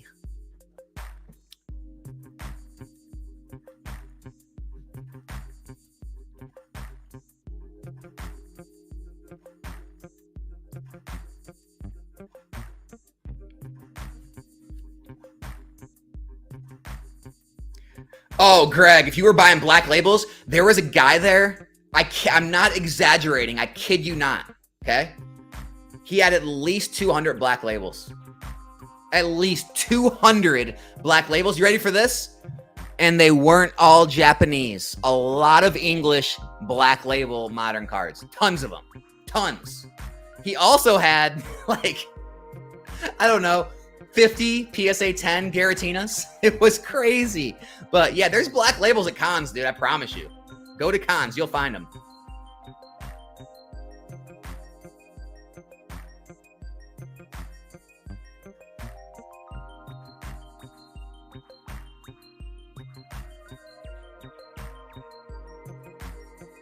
Yeah, no, don't be the guys, like, I get it, the kids do it, but yeah, don't be the trade up challenge, you're begging for deals. Like, you know, it's not about begging, it's just negotiations, right? It's like, it's more favorable for a vendor to be able to sell large amounts of things to one person and free up their inventory, get money. And so, you know, that's what negotiating about. Like, hey, if I buy $1,000 from you, can I get a discount? Or if I pay cash, can I get a discount? Don't just run up and say, hey, you know, what kind of deal can you give me? Or I'm trying to trade this up. Yeah, don't be that guy. Don't be that guy.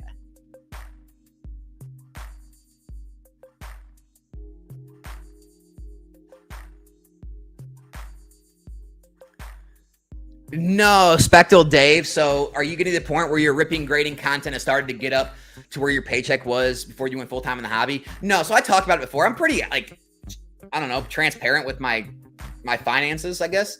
I was, put it this way, like, if I would have stayed another year, I would have been making over $200,000 at that company.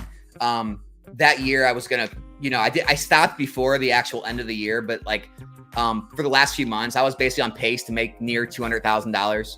So, you know, I was making a lot of money at my old job. So I like to tell people that you can definitely replace your income doing this if you're reasonable. Like, it's not reasonable for me to think, you know, in a couple of years on YouTube and 8 months or 9 months and doing this full time, I'm going to replace my old job. That was never the goal though, right? The goal was never to replace my old income. Am I making a good income off this? Yes. I'm making a living off this, right? I'm making a regular living if you would get at a regular office job that you would go get with a degree, right? So yeah, it's going well. But that was one of the things I was talking with people. I had a lot of long conversations, a lot of, like, you know, off to the side, sit down, detailed, you know, line item things out, conversations with people on, you know, their successes and what they're doing and how they're moving large amounts of things or high value things. Really trying to hone in on what direction I'm going to take the business and how to up the scale to where I can get to those kind of numbers, you know, like I used to do at my old job, and even further than that, you know, even go higher than that. And so, you know, I'm definitely going to be making some strategic moves, partnerships, things like that moving forward. I'm just trying to find out, like I just talked about this whole video, what makes the most sense to me, what kind of risks I want to take, what kind of capital I'm going to put up, if I need outside money, you know, because I do have, you know, obviously connections in, you know, both in this hobby and outside of this hobby with, you know, deep pockets, to where, you know, if I want to go that route of taking outside money to make the moves I want to make. And so I'm just in that stage where I'm kind of keeping the machine running of what I'm doing and growing, and also trying to figure out the paths that I'm going to take going forward, which I don't have answers on that yet. I'm still kind of mulling everything over. And, you know, guys, here's the thing. A lot of people don't talk about this. A lot of business is not this grind mentality. You got to get up, you got to go to work every day, you got to work 16 hours, you got to, you know, 7 days a week, move. That's the money in business is made up here. It's all made up here. Strategizing for the win, right? It's strategizing the best routes to take, the best options, making the right connections, right relationships, get, you know, moving in a way that is going to best support future growth, right? It's not about just like, how can I buy this today and flip it tomorrow for $100? How can I make a living, right? And that's never been the goal, is like, I just need to make a living. I just need to do this, kind of like about this video. I need to do some bulk, buy some collections, grade some cards, sell some sealed, do some content, and I'll make a living. I got, you know, money coming in. I got a living. Like, it's not about making a living. It's about growing something that's sustainable, that is, you know, eventually maybe have employees, maybe have a, you know, physical location, or at least have a space to where, anyway, I'm not going to get too far into it, but that's what my focus is right now, is strategizing the best move forward for me, while also keeping everything else afloat and running smoothly, right?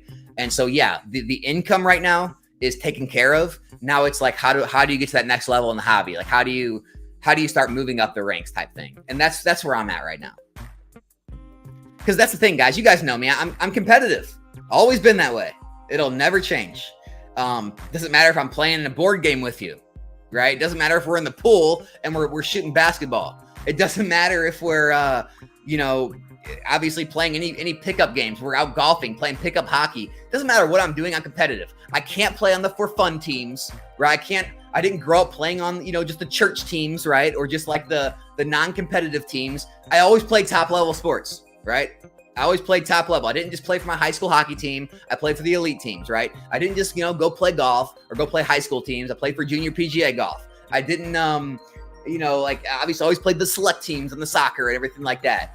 And then, when it came to fighting, like I didn't just want to fight and train or do jujitsu. I wanted to fight. I wanted to go pro. I wanted to make it. And same with business, right? I'm not just here to just be another face in the crowd. I'm not just here to make a living. Obviously I want to compete. I want to find out what the biggest people, the biggest players in the hobby are doing, find ways to, not just copy it, but, make it my own and put a different spin onto it and possibly do what they're doing, maybe do it better. And it's just about, I like competing. And now that the income side of this is kind of taking care and things are moving and things are kind of rolling, I'm trying to find new ways to compete in the hobby. So yeah, that's kind of where I'm at right now. Get this man an Under Armour sponsor. When are they coming? When are they coming for me?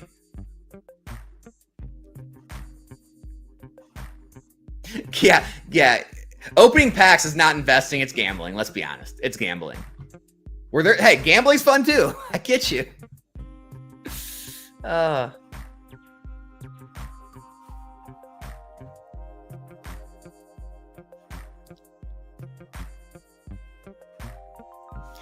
What are your worthwhile shows to go to, Alex? I live in Canada and have been wanting to go check out a show for a while. We don't get much of that. So, obviously the Texas shows, from what I've heard, are the best, like the biggest, right?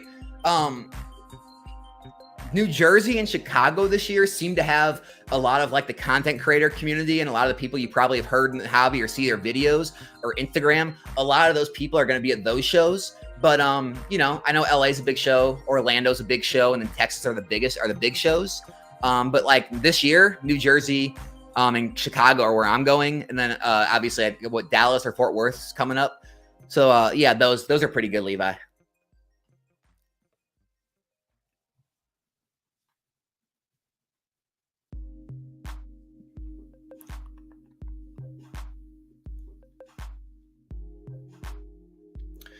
What trends did I notice? I saw, like I said, dude, I saw a lot of alt arts sitting, which is a little, starting. You can definitely tell things are cooling down. I was talking with a vendor and someone came up and I kind of just stopped talking and just started looking, and the guy was trying to trade him alt art slabs, and the guy said, I already got 3 or 4 of these. I can't take it, So that was one thing I noticed. I saw, there was a lot of, there was very little Scarlet Violet. Believe it or not, very little Scarlet Violet SIR singles. Far more alt arts and trainer galleries from Sword and Shield. There was even a good amount of Sun and Moon tag teams and XY. There was probably the same amount of, or more Scarlet and Violet than those, but there was less Scarlet and Violet SIRs than I expected to pick up. Less than I expected. And also, guys, almost zero XY Sun and Moon booster boxes. Almost zero. One of my biggest reasons I went to that show too was to pick up more boxes for streams, for pack breaks. There was a handful of tables, maybe 3 tables that I actually found XY or Sun and Moon boxes at. And when I found them, people were way overpriced, didn't want to work with you, said, I'll take them home. I don't care. It was very little inventory on Sun and Moon and XY boxes out there. Very little at this show, at least. So yeah, that was a crazy trend I saw.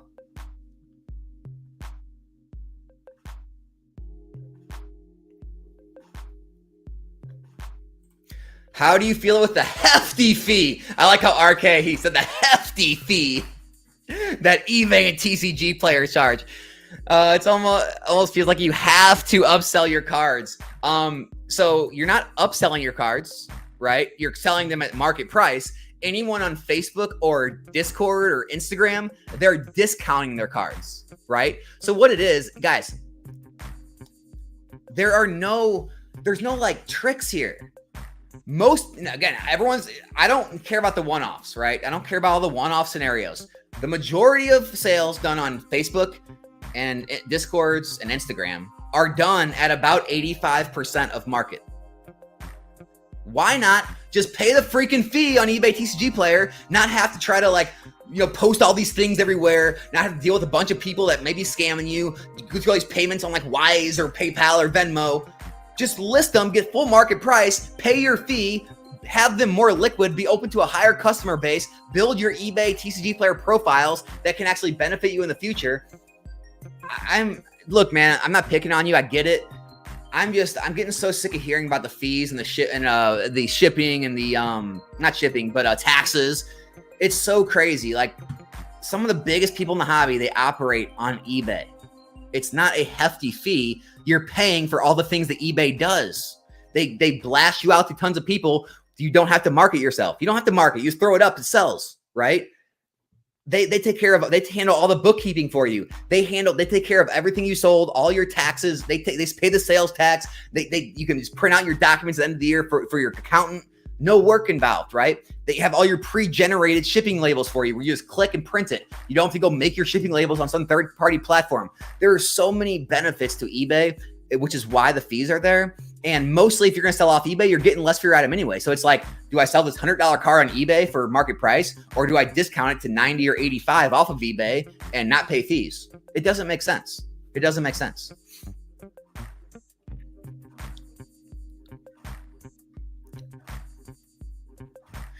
Do you think blind buying gradable condition IRs is a good play right now? Ooh. Blind buying. IRs, the reason they're such good grading plays is because they're extremely hard to find gradable. The print lines are atrocious and the borders are atrocious on a lot of them, centering.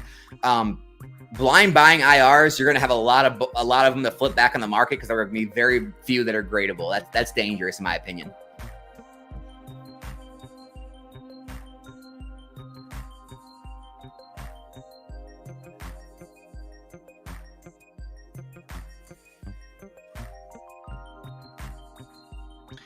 Yeah, valuing labor is very important. Fallacy of extremely low volume plays. Yeah, so I don't know how you meant this, but yeah, that's one of the things in this hobby too, guys, that I disagree with the majority of the sellers because I think a lot of people just like having that stable business, that stable sale, stable inventory. They like having that stable paycheck. Here's the thing. You can either work your ass off every single day of the year and have constant cards coming in, constant things to sort and organize and list and constant shipments to pull and ship out and do all that. And you can either work in constant work, or you can, if you don't need constant money rolling in, like think about it this way.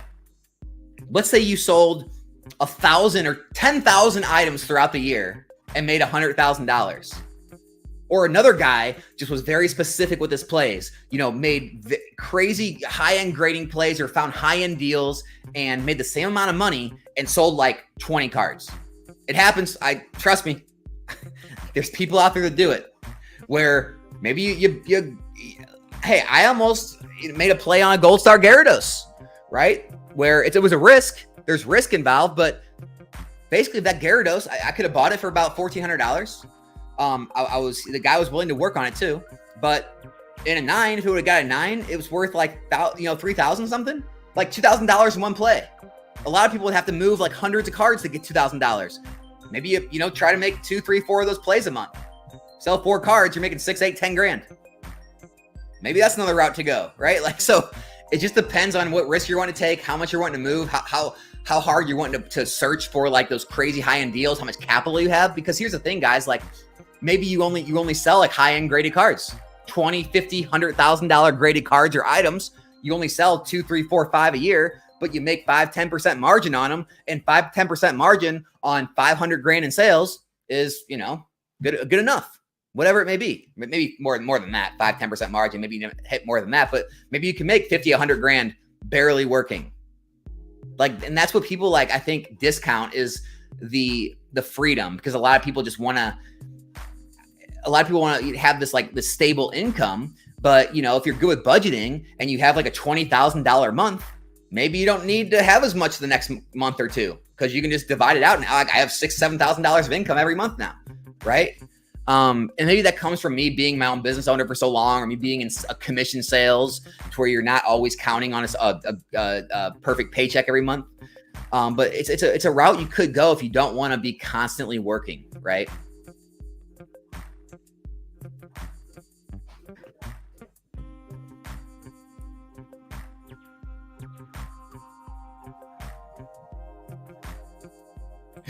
I love this. Nostalgianomics, sorting bulk while watching this live.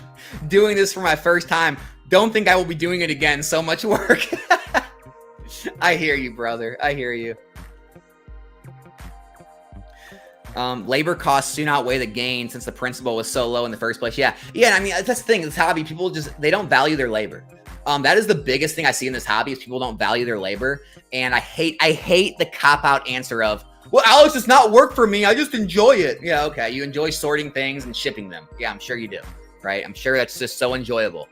It's almost like the cop-out and I saw Pokey, and he did a video on this, a short I saw, but the cop-out of saying, well, if it all goes to zero, I'll just open it and have fun. Like, yeah, that's cool if you're a collector, but don't say you're an investor and then say, if it goes to zero, I'm okay with it.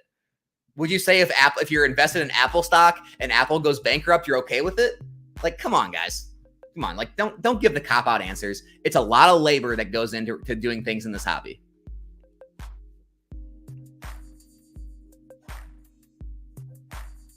Wow, 17 out of 19 PSA 10s, incredible. Reds card case, incredible, dude. Nice job. You've definitely hit your stride with your pre-grading, I can tell. You know what you're looking for. Yeah, Chi Yu's a perfect example. $15 to $20, $150 to $200-ish. Just saw one sold quite a lot on eBay at Nostalgianomics. That was mine. I bought that card at the card shop. I got it for $10 raw before all the craziness happened with it, right? Graded it for $15 and sold it for $240. Right? I mean, those are the things that can happen out there that, you know, and you might have had to sell done a ton of work to make $200, right? Whereas like, well, grade one card if you know what you're doing.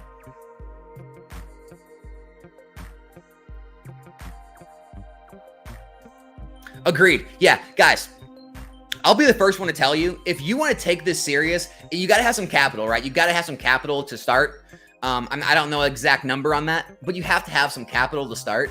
But I would say if you have a reasonable amount of capital, a reasonable amount of collection or inventory already, within a year's time, you can easily make this into a full-time job.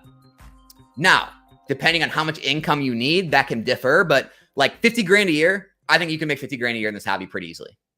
And when I say easily, I don't mean like, oh, it's so easy. I mean, if you're getting up, putting in the work, the effort, studying the market, know the trends, make the plays, understand how to grade, pre-grade, maybe get in the bulk game, whatever, you can easily do it if you're willing to put in the work and effort and learn. No doubt about it. If you're wanting to do this full time, you can do it. You can do it. Now, if you're wanting to like make hundreds of thousands of dollars, very hard. Very hard. Very few people get to that point. You may see people doing hundreds of thousands in sales, in revenue. You may see people doing $1 million in revenue. Very few of those people still are making hundreds of thousands, $200,000, $300,000 a year in profit, in realized profit. Very few are doing that. I'll tell you that right now. Very few. Top whatever percent.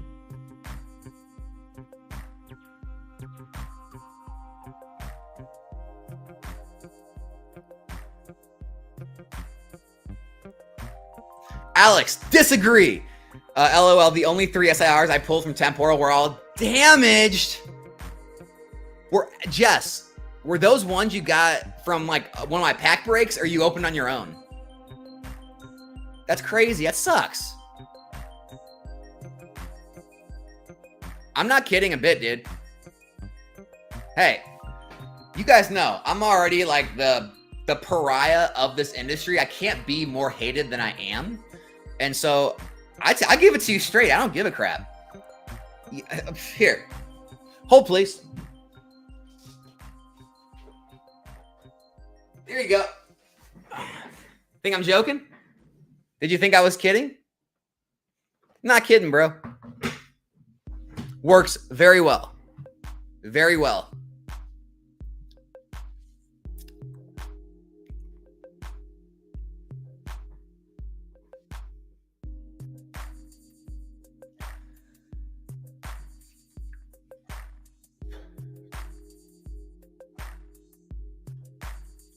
What should I be stacking up on booster boxes?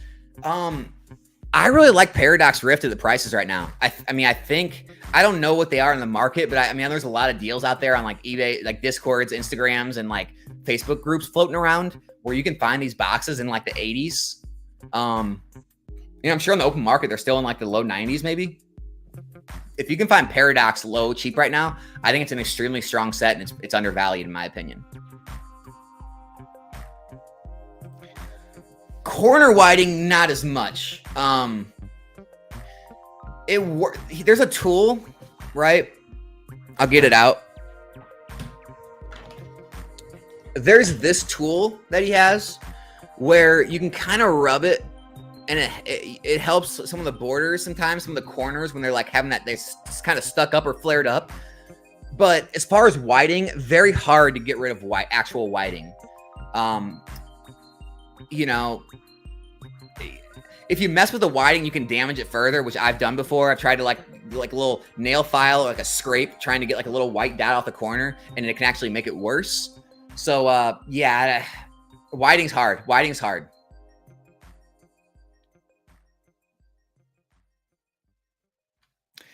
I agree. Paldea Evolve seems very close to Chilling Reign in terms of like the sentiment around it, and then all of a sudden, like love for it. It's just happening faster. Yeah, the value is crazy. It's got the most hits in the entire era. It's got the most hits in the entire era so far per set. You're talking about One Piece, huh? Hey, I've been very clear in every single video I've ever made. I'm not a One Piece expert. Didn't claim to be. I made a gamble on it because, you know, my local card shop told me to. I talked to other people who knew about One Piece. You know, convinced me it was going to be a good buy and a good investment.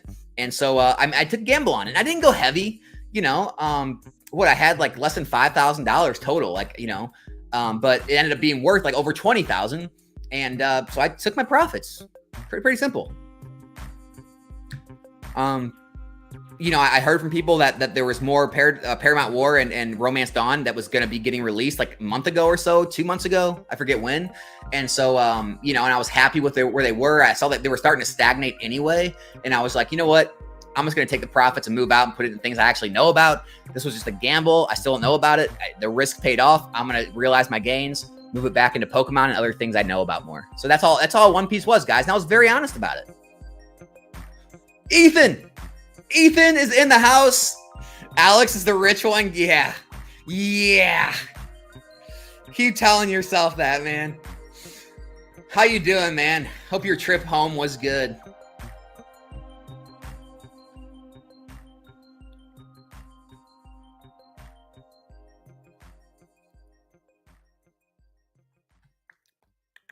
It actually is not in Kansas. It's Kansas City, Missouri. It's actually still in Missouri, my home state. So it was only like a 3-hour drive for us. So it was a no-brainer for me to go.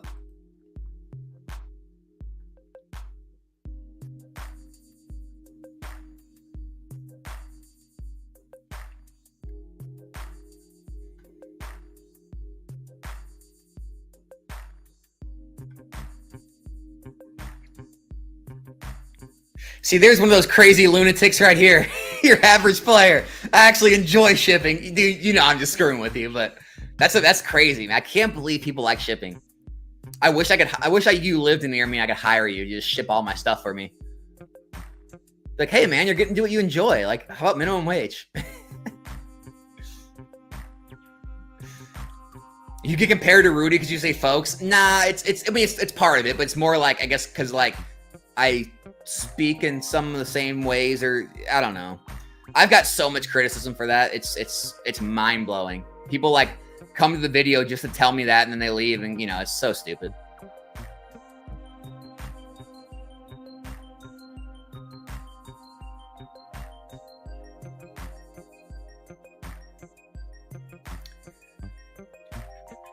And shifting from left to right 20 to 30 times. Yeah, I think that's what it is. Like, I guess because I stand up. Like a lot of YouTubers in this space, they don't stand up when they do their videos, right? They sit down or they're at a desk.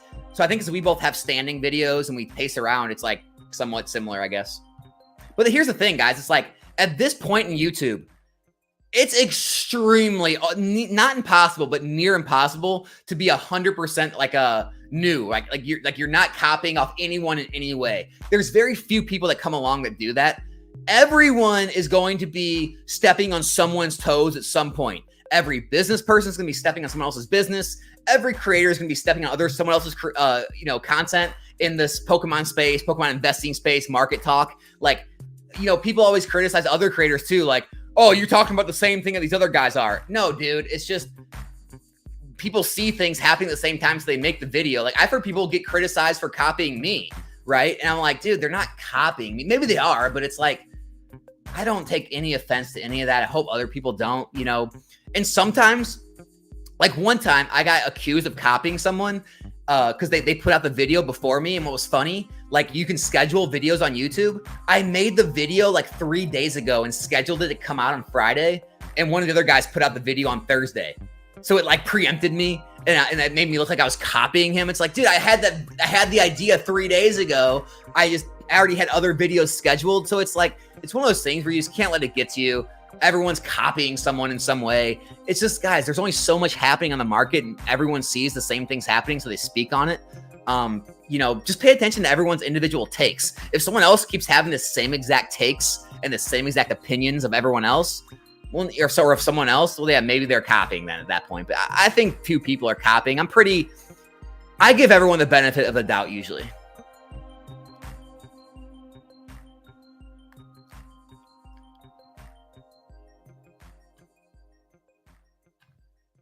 Go to New Jersey, Music for 44 Life.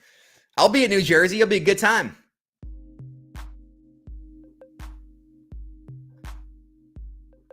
Radar sold half his collection to buy his house. That's interesting. I didn't know that. Good for him for getting a house, though. Congrats.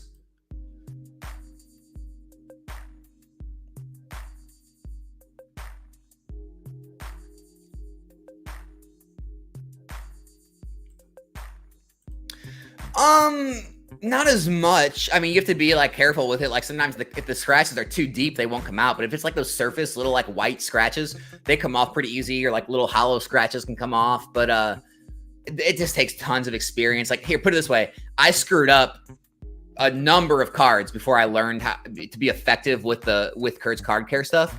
And so you're going to go through trial and error, practice on lower value cards first. But yeah, like the scratches don't worry me as much, right?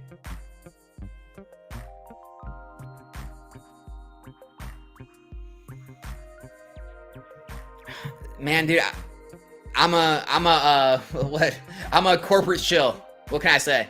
I sell on eBay and TCG Player. I don't enjoy selling out elsewhere. I mean, sometimes I will. Sometimes I'll make a deal on Insta or Discord or Facebook, but very few. I just don't like here's the thing, guys. Let me explain to you another benefit of selling on the main platform. There is no marketing. You do not need to go tell anyone you're selling something. All right, here. EV Snorlax GX. I can list this card right now. It gets thrown up to millions of people on eBay and TCG Player that are looking for that, right? Guess what?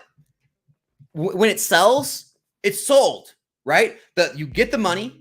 The shipping information shows up, you ship it, you're done. You don't need to go back and forth. People, hey, I want this card. Okay, hey, can I see more pictures of it? Yeah, here's some more pictures. Oh, blah, blah, blah. How do you want to get paid? You want PayPal, Venmo? Okay. Friends and family? Okay. Oh, no, I want to do goods and services. Oh, well, you got to do friends and family or all this. And then you do all this stupid things. Okay, can you send your shipping address? Okay, here. All right, here's your shipping label. Here's your tracking number. Okay, thank you. I don't want to do all that. I don't want to go through that with every freaking person. That sounds awful. I just want to list everything, have it sell, ship it to them, never even have to talk to the person. And so that's the benefit of not trying to sell on all these other platforms. So I would strongly urge you to at least try eBay, try to sell it the 100% instead of trying to sell it 90 or 80%, because it's so much less work and effort than trying to deal with a bunch of tire kickers, a bunch of people who try to reach out and ask questions or ask for more pictures and never buy the card, and have to go back and forth on how you're gonna get paid. Oh, PayPal, friends and family, goods and services, Venmo, Wise, how do you want to get paid? Like it's exhausting. It's truly exhausting. So that's my take on the whole thing. My background music, I don't know, whatever StreamYard has, I just throw something on. That's all. It's called Feeding the Ducks. That's what it's called. Feeding the Ducks.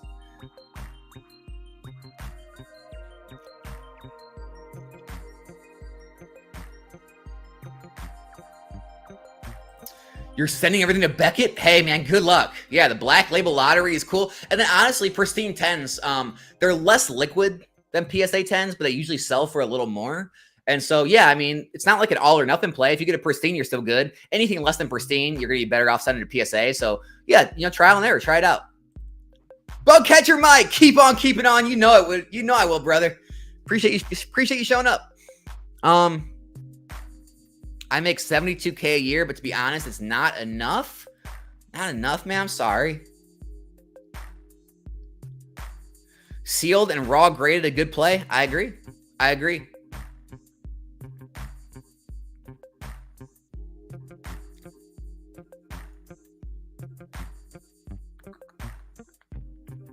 We're having a great Monday, Jimbo. You know it. What do you do and what do you plan to do about that? Right? This is what I do. I talk Pokemon, bro.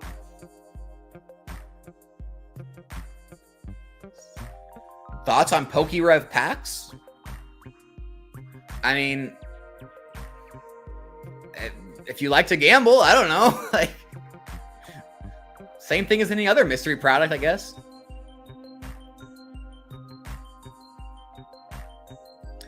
No, I walked by his table a couple times. Both times he was working deals with people, and so I didn't really get a chance to talk to that guy. Easy ways to get rid of bulk? Yeah, I mean, just search Google. Just search, sell my Pokemon bulk. There's bulk sellers that do it. Full Grip Games, I send a lot of stuff to. Or you can go to some LGS stores that have buy lists up, and you can buy list your cards if you don't want to sell them yourself. They'll let you know like what they're paid per single. You can like look up any card, common, uncommon, rare, anything, and they'll give you a price on it to where you can just send in a bunch of buy list cards. You don't have to sell them, which can be, it can be nice. You don't have to worry about selling them, ship them all in one big pack, get a little less than what you would have got yourself, but get rid of them for some money. So you can do that as well.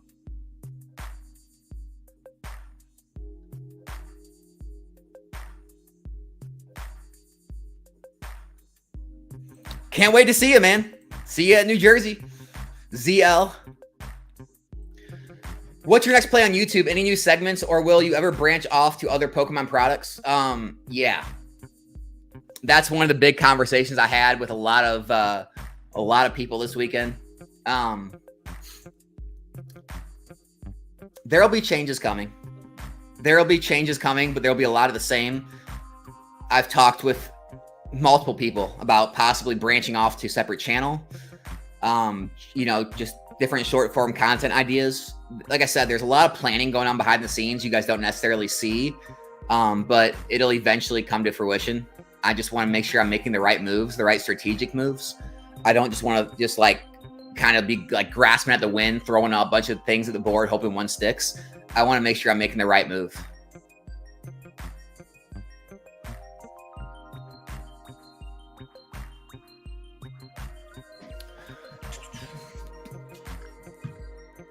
Should I agree with PSA? I've seen so many videos on cards with whiting coming back as 10s, but I've seen cards with no whiting, scratches, or within parameters come as 9s. It worries me.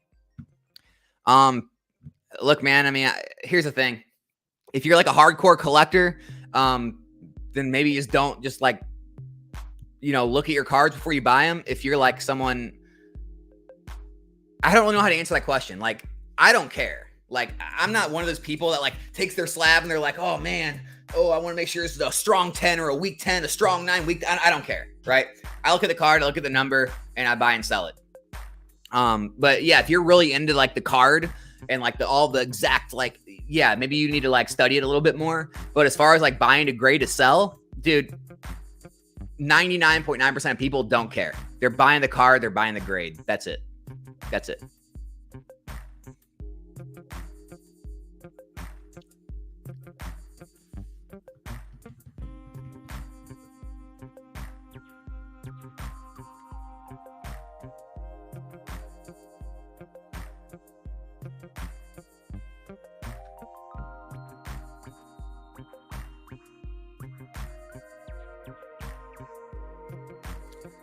Whoa, you've an estimated 3-month turnaround? Alex, I have like 5 orders in there right now. None of them are 3-month turnaround times. Oh, wait. Yeah, I think sometimes they throw like an estimate on like when you look at your actual, like you get on the website and you look at it. Yeah, I don't know why sometimes they put really long estimates. They've never taken that long. Yeah, don't let that freak you out. It shouldn't take anywhere near if they put like a crazy long estimate. It usually doesn't take that long.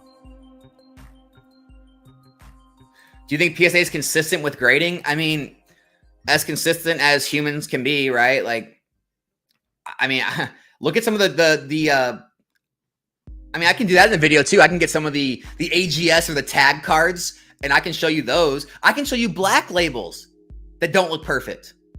So, guys, I think people are just, I don't know. I think what it is I'm not. You may need to go to someone else for this. Like, I may not be your person. I'm not one of those people. I'm not one of those like super crazy collectors that like look at every little thing on every car. I'm not that person, right? I mean, I pre-grade, I send it to the company where I think it can get a good grade. I keep it for my collection or I sell it. Like, I'm not worried about all those little things. So maybe there's like some collection channels out there that really go into depth on that. I'm not that guy. I just, like I said, you're really like talking to like the 1% of the 1% of the hobby. I've sold thousands of PSA slabs. I've had one person ask for more pictures and ask if it's a strong 10 or a weak 10. So like thousands of them have been sent, shipped, completed, positive feedback, and no one ever cares if like what the card looks like. They care about the card and the grade they want. So you can take it as serious as you want, in my opinion.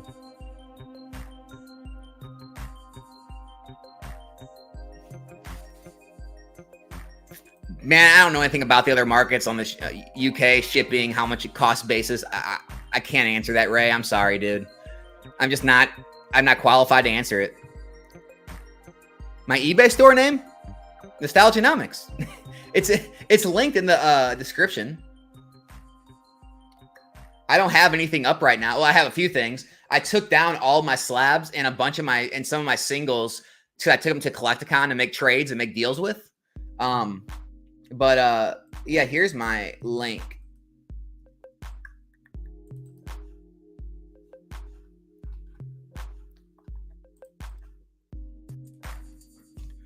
That's my link to my eBay store, though. But like I said, there's not a lot up.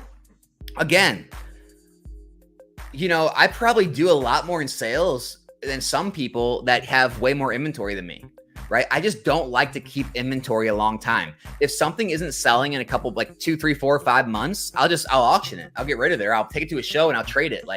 And so I don't keep a ton of inventory.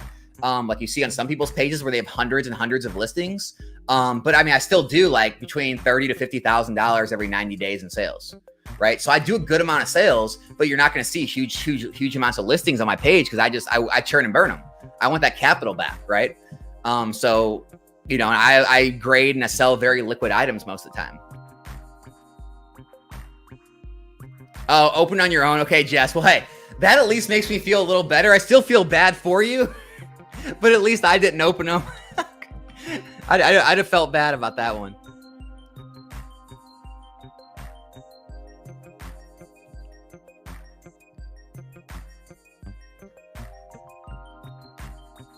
This is a great idea. Yeah. Where is the fun in opening cards that are worth 0? I agree. Yeah. If you open it, if it all goes to 0, I'll open it. It's like, open it to have a $0 card. Like, It still doesn't make sense. Like, yeah, I'm with you. I'm with you. Oh, that's funny. How much longer will they continue Scarlet and Violet? Well, they usually always do 12 mainline set, 12 booster box sets. So there's 6 more of those coming. And then they'll probably have a few more specialty sets as well. So, you know, what is that? Like another year and a half, something like that?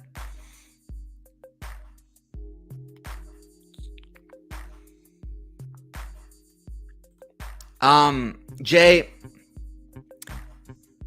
here's why I'm not a fan of tag, and it has nothing to do with the company or the grading service.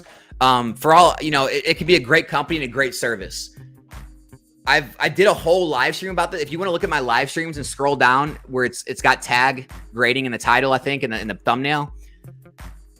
I see things a lot before they happen. Like I get a grasp on what people are going to try to do, and I see it already happening. This, you know, comes down to the whole cabal stuff. So if you don't like the whole cabal thing, you can leave now. There's going to be a lot of higher up people in this hobby, in, you know, the same groups who hold the vintage and the high value cards in the hobby, who are going to try to manipulate this tag grading. There's already people trying to talk it up and trying to, you know, make it like more. How do I want to put this? There's people trying to give it more credibility than it deserves already. And the play that they're going to try to make is, all right, because a lot of these people's vintage and high value cards have not been seeing the growth they wanted to see, they're going to make a play and wait for it and watch what happens. You're going to see, I'm going to be right on this. They're going to try to transfer probably some of their cards into tag slabs, whether they be Beckett or CGC 9.5s, 10s, not black labels, maybe pristine 10s, maybe PSA 9s and 10s. They're going to transfer those into tag slabs. And then they're going to all together promote the idea that these slabs are more valuable. These are more sought after. This is a true 10. And that's why they should demand this much of a multiple. And they're going to try to make their PSA 10 that may be worth $10,000. Well, now it's worth 15 or 20 because it's in a tag 10. It's a tag slab. And I see this coming. I can see the movement coming. It's very reminiscent of the vintage movement of the older, rare, minter, better stuff. And that's what scares me. So tag may be a great company and a great grading service and all the AI, I get it. I'm very hesitant. I'm just very scared to see how it's going to be manipulated. That's my honest opinion. I'm very scared to see how it's going to be manipulated by the people who own the high value cards, that they're looking for a way to raise their values without actual real appreciation. And I see that happening. So that's my opinion on it. Been watching since 3K. Always enjoy your content. I've made money off listening to you and other more than any other Pokemon YouTuber. Dude. All right. We're pinning that comment. Wait, I can't pin it? Why can't I pin that? I want to pin the comment. I wish I could pin that to the top, man. Dude, appreciate that. I'm really happy to hear all the success you've had. I'm glad the channel's been helping. I love hearing that's more fulfilling to me than anything else I hear, dude. How good other people are doing.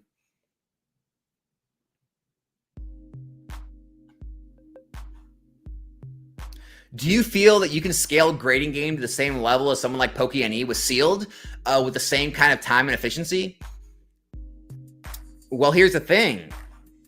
PokeNE has employees now.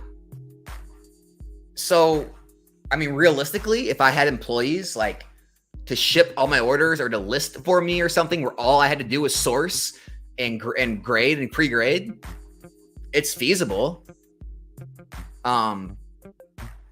Maybe you run out of enough plays, but if I took the time to go to more shows, more card shops, more events, I don't know. It's a good question. And also, if I upped it, took more risks and started to grade more of those high dollar cards and tried to like upgrade them from 8s to 9s or try to find them raw and get those crazy multiples, it's feasible. But the sealed game, the way he has it set up is much easier. And he could probably scale that even further from where it is now way faster than I can get there. So that's not really the plan I have, but is it feasible? Is it possible? Sure. There's people that do tons of money in grading cards. Absolutely. Now, if you're asking like me personally, no, I don't think I'm personally going to be able to do that. No, but it's not impossible, right? It's not impossible.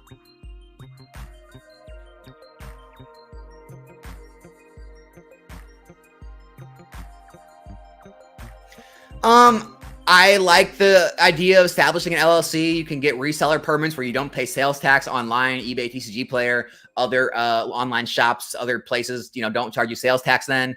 It also opens you up to better write-offs and things for your business and different types of accounting you can do for taxes. I think it's a very good idea to have a business. Yes.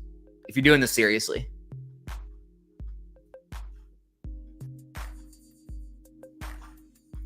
What's up, bro?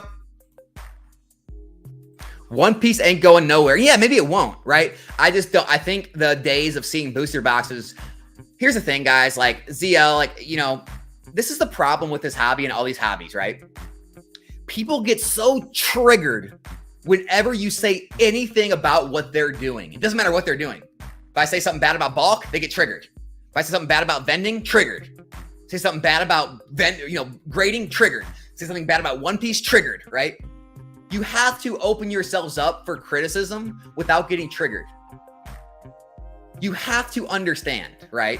If One Piece printed as the exact amount of booster boxes as Pokemon prints, you have to understand it wouldn't be worth anything, right? The only reason One Piece is doing as well as this, they've been very careful with their print runs. The same way, if Pokemon printed the small amount of boxes that One Piece or Star Wars did, Pokemon boxes would be $500, $1,000 a box too, right? Because the demand and supply are out of whack. So what you also have to understand is when One Piece starts to increase the supply, increase the print runs, it's going to take away a lot of those sealed plays that were there. You're not going to see $100 boxes go to $200 in 3, 6 months, 9 months. It's not going to happen that way anymore. Does that mean that long term it can't do well? Of course not. Does that mean the game, the cards, the collectibility, everything isn't going to do well? Of course not. But you have to at least understand as the print runs rise, the sealed plays are going to go away. The appreciation will not be overnight, right? That's just the way it works. So it's not to say One Piece is going anywhere, triggering people like I did in my One Piece video where I triggered tons of people. It's understanding how these hobbies work.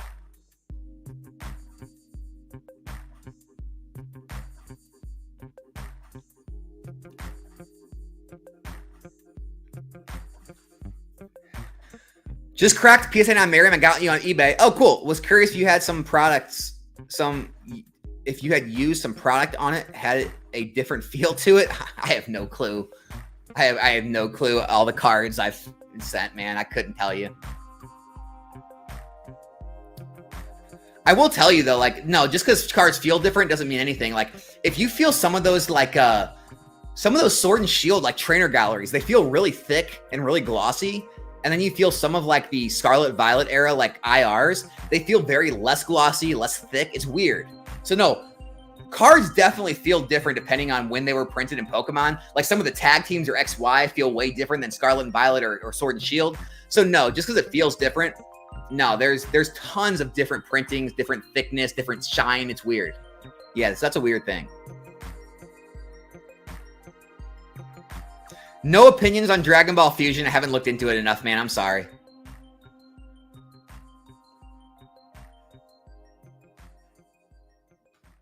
Do I use a microscope? No, I use no microscope. I use a high magnify, not even a magnifying lamp. I just use a high powered lamp and just put my card under it and look at both sides. I don't go crazy with it. I pre-grade a card in about 15 seconds. 10 seconds. I don't know. It doesn't take long.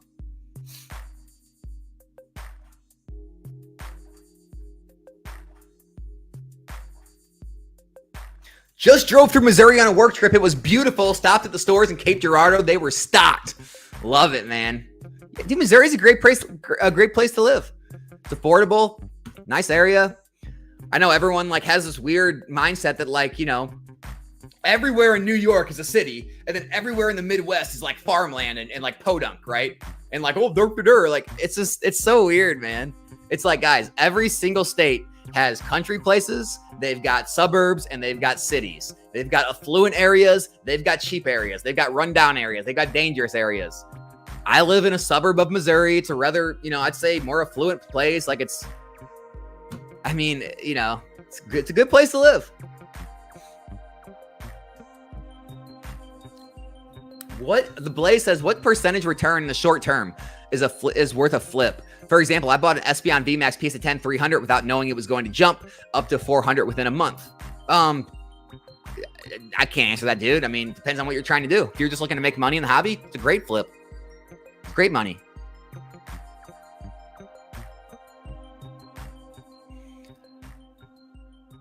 Hawk Tui.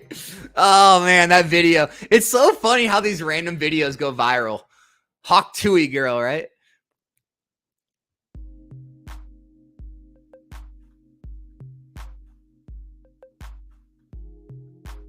Wow. Throwing shade at PokeRev, saying they're worse than MJ Holdings. Dude, that's strong words. Yeah, nothing is worse than MJ Holdings. Yeah, that's what I was going to say. Jeez, man, that's brutal. I'm not going to disrespect PokeRev like that. I've never opened one of his packs. So I have no clue. That's crazy to say that, though. That's crazy.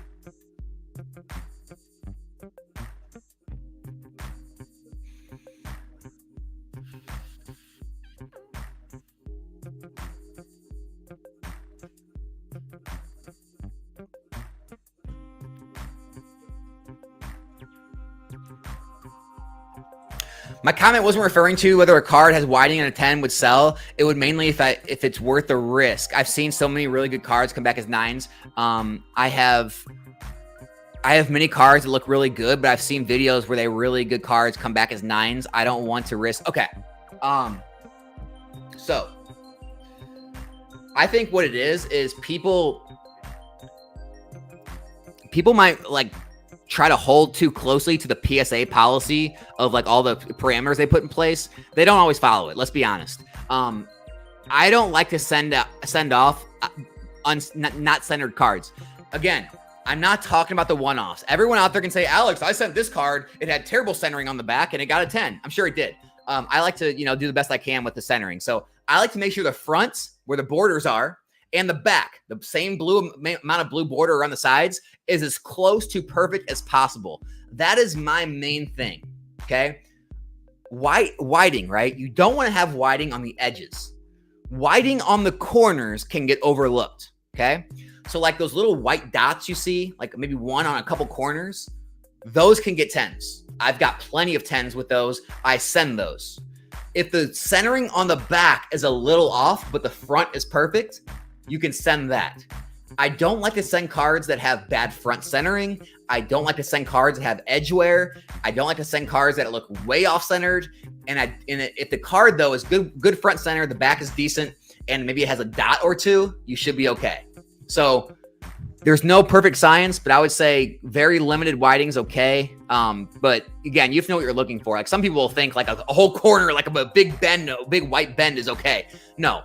Like a very like a dot, almost like where they like cut it from the cardboard. There's like one little dot left. Those will sometimes pass. Not an actual like ding, not an actual like white mark that got bent in or anything. So it's guys, it's not a perfect science, but that's my kind of advice for you. And yeah, it always depends on the grader as well. PSA will only accept card savers, semi-rigids, right? I don't use card savers. I don't use card saver ones.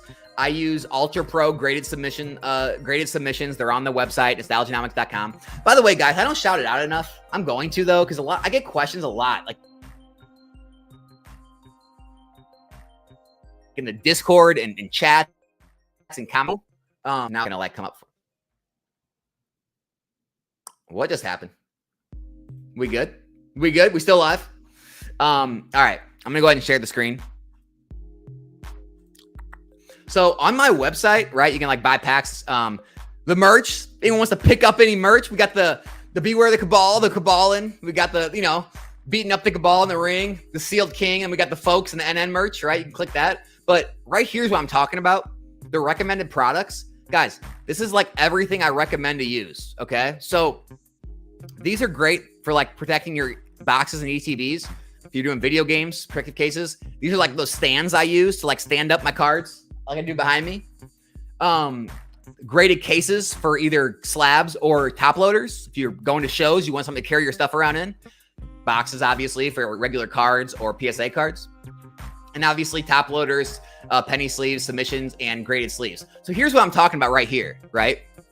These Ultra Pro, these are what I use. Graded card submissions, right? They're basically the same thing as Card Saver ones. I just like them better. They're a little smaller. They're not as fat. They fit easier in your hand. They're easier. I like them better. But yeah, you can any semi-rigid, just no top loaders to PSA. Also, if you guys other products I recommend, right? I send like a lot of my regular just like singles in either envelopes or bubble mailers. I like to ship the PSA slabs in these boxes, right? These little 6x4, 7x4 boxes. Exact dimensions you need for booster box shipping, ETB shipping boxes, right? Tape, bubble wrap, label printers, right? Like scale, shelves. So all the recommended collection products, shipping products are all on the site. If you want to go to nostalgianomics.com, look at the recommended products. If you ever have a question, I do have everything I recommend on there for you. So that's always up if you guys are interested. How does the economy affect the Pokemon market? Do you really think the economy improves that Grail cards will drop in price? Why would they drop in price? I don't know if they'll drop in price. Do you do buy it now or just auctions? Depends. A lot of auctions because I buy a lot of in-demand, very liquid cards. If you're selling like vintage, mid-era, even XY, Sun and Moon a lot of the time, even some Sword and Shield now, like higher dollar cards, like over $500, you might do better just buy it now. But anything like in high demand, like Trainer Galleries right now, Scarlet and Violet right now, anything that's in real high demand and real high liquidity, just go look at the buy it now or the sold listings and see how buy it now and auctions have ended. Usually if they're ending around the same dollar amounts, I just auction them. I want the money right away. If they end anywhere from 90 to 100%, if not more sometimes, I win. I get the money immediately. I can make another play. So I auction a lot these days. I buy it now some, but it doesn't make sense. Like some of these people out there, they'll sit on like hundreds of thousands of dollars of inventory, and a lot of it will sit for months. And it's like, well, okay, you got top dollar for some of that stuff, but what if you sold it off for like 80, 85%? You could have just rinsed and repeated that money into something else that would have sold faster and better and made even more money by rinsing and repeating that process. So it just depends on what you're going for.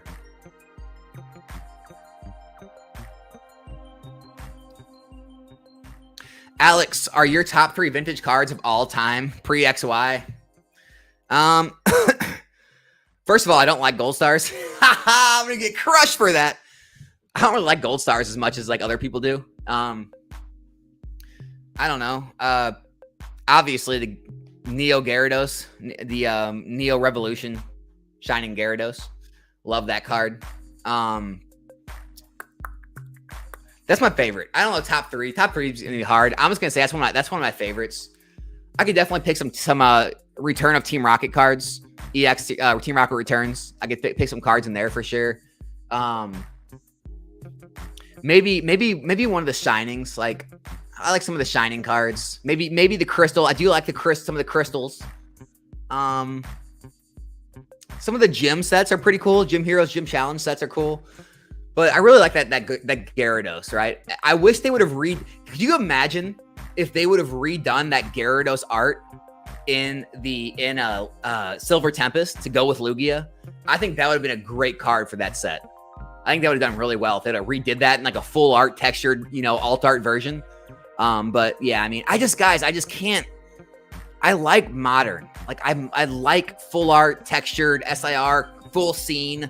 I like alt art, tag team alt arts, special illustration rares so much more than just like the regular old, like, little half box artworks. Like, I just think they need to be updated. It's my opinion. Again, new to this, how do card breaks work? How do you make profit off of it? Do people charge a bit more off each booster packs for labor, time, streaming, shipping? Yeah, pretty much. It's like think of like a Primal Clash box, right? I don't know why did I say Primal Clash? I guess because I have one sitting over there. But think of like a Primal Clash box. Let's say like you know, the box is $500. Most people don't want to open a $500 box and like waste that much money. But you may want to take a gamble on 1 or 2 packs. Maybe you pull that full art or that whatever, and you're going to make a ton of money. So you may want to take that gamble, right? So like, you know, if 50 people, or sorry, if 20 people want to open 1 or 2 packs a piece, that's a whole booster box.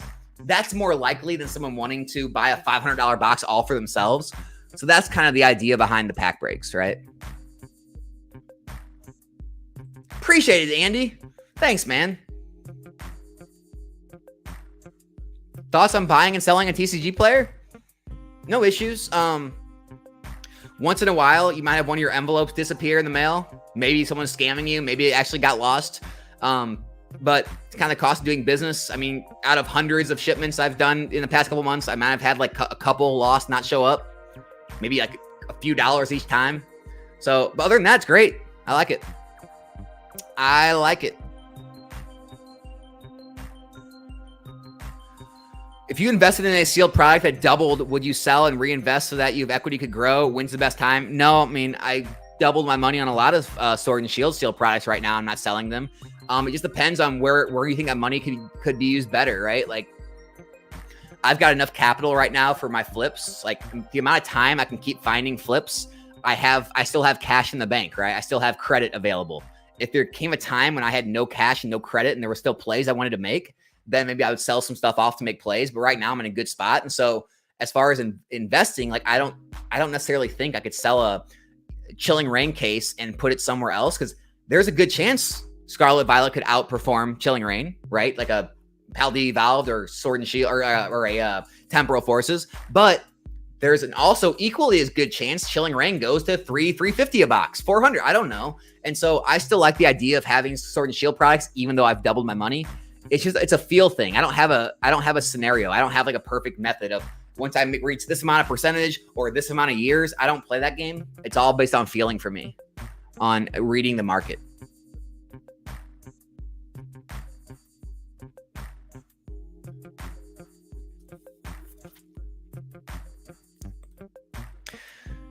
I got bad news, man. I don't know if Evolving Skies is going to see a dip again. We just saw it dip into the like mid 600s for a minute. Now it's back in the 700s. Boxes were flying. I saw a lot of Evolving Skies selling at Collecticon for $750. I don't know. I could be wrong. I don't see it dipping again right now. I think it's going to be pretty smooth to 1,000 from here, in my opinion.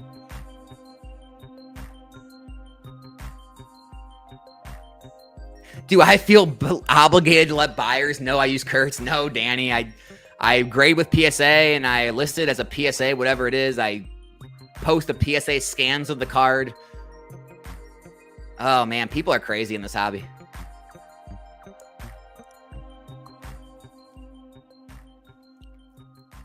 The new rev packs are less good. That sucks. That sucks. That sucks to hear.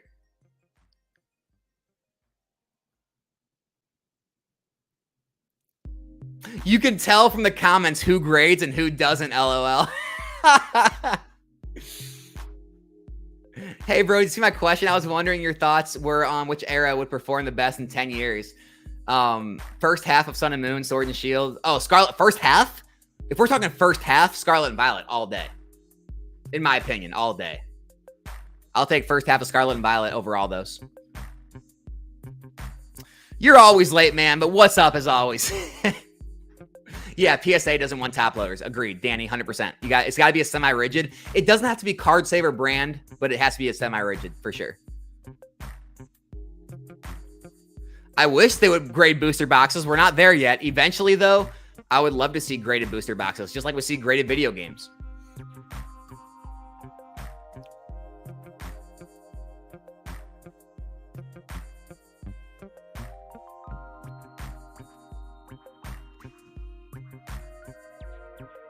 Are Yu-Gi-Oh cards profitable? It just depends. Like, I would stick to like the popular characters, right?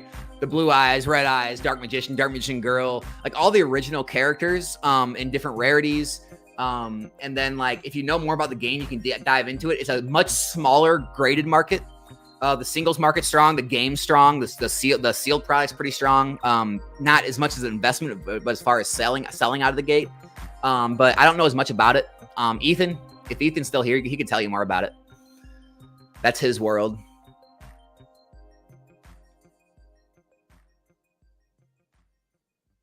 Crystal Lugia, that's another good one. That is Jess's Grail. But I chose to get 70 cards instead of it. Exactly. They're just so expensive for what they are. Like, it's crazy. How the alt art auctions do? Alt art auctions went great. Fantastic. The ones I did bad on were weird, and I didn't even care because they were like lower value ones. Like, I think Unknown V might have went low. What was another one? Maybe like the Palkia. Like some of like the lower value ones went low, but all the top ones did great. Like, you know, Gengars and Charizards and what else? Like Blazikins and like all the big ones, like Umbreon. All those went really well, real close to market, almost exactly what buy it nows were selling at. I was really happy with the auctions. The alt art auctions went very well. I was happy to get out of them all at once.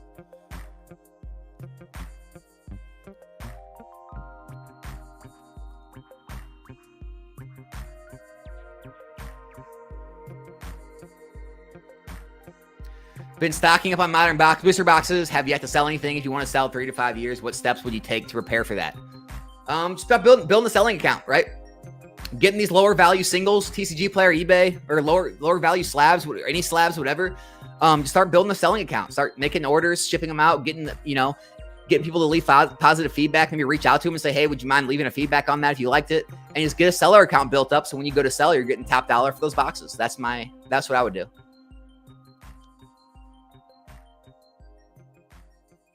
Yeah, a Card Saver 2s are trash. If you're going to use Card Saver 1's the way to go. Ultra Pro's good. There's other brands out there that are good. I'm an Ultra Pro fanboy, I guess. I use Ultra Pro stuff. Just me. I like Ultra Pro's top loaders and their sleeves and stuff.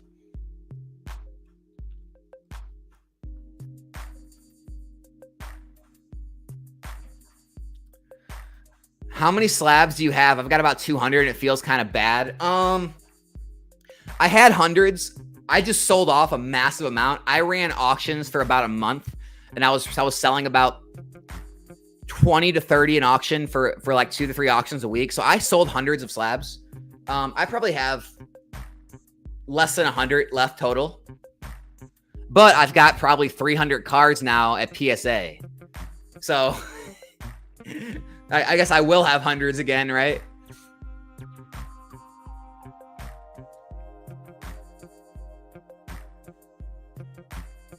Yeah, Yu-Gi-Oh! The only investments I have in Yu-Gi-Oh! Are that 25th anniversary. 25th anniversary, I think, still going to do well. LOB, Legend of Blue Eyes, is already doing well. The Legendary Collection is already doing well. The other ones are lagging a little bit, but I think they're going to do well long term. I really do. Like, not like crazy well. I think they'll double their money, though, in the next few years.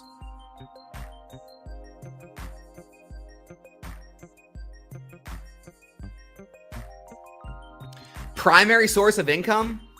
No, it's going to be I would say the content bubble brings me more revenue than my eBay sales do. So like content bubble would be like all this content, the sponsorships, affiliate revenue, like pack breaks, everything that has to do with the content is probably my main source of revenue.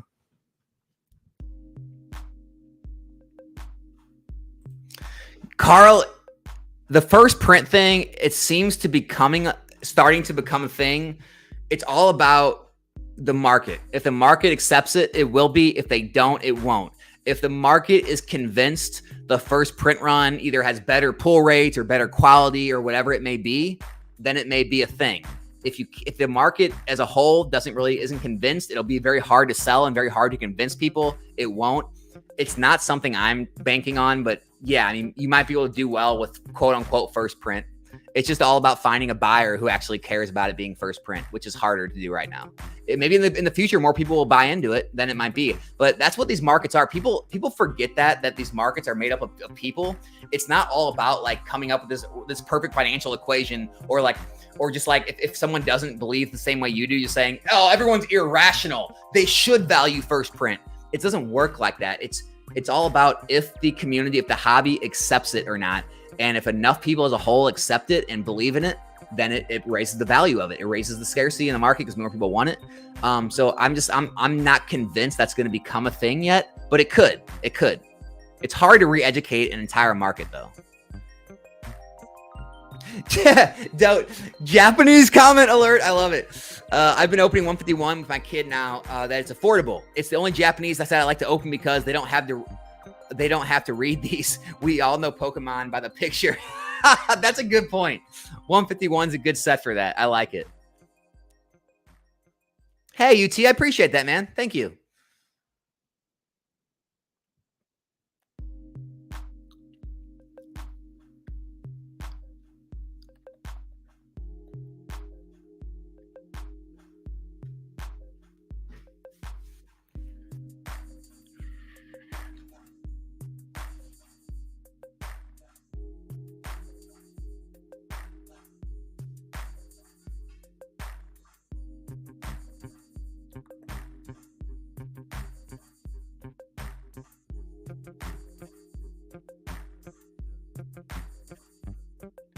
Your average player saying he's going to do some more cons in the future. I like it. I like it.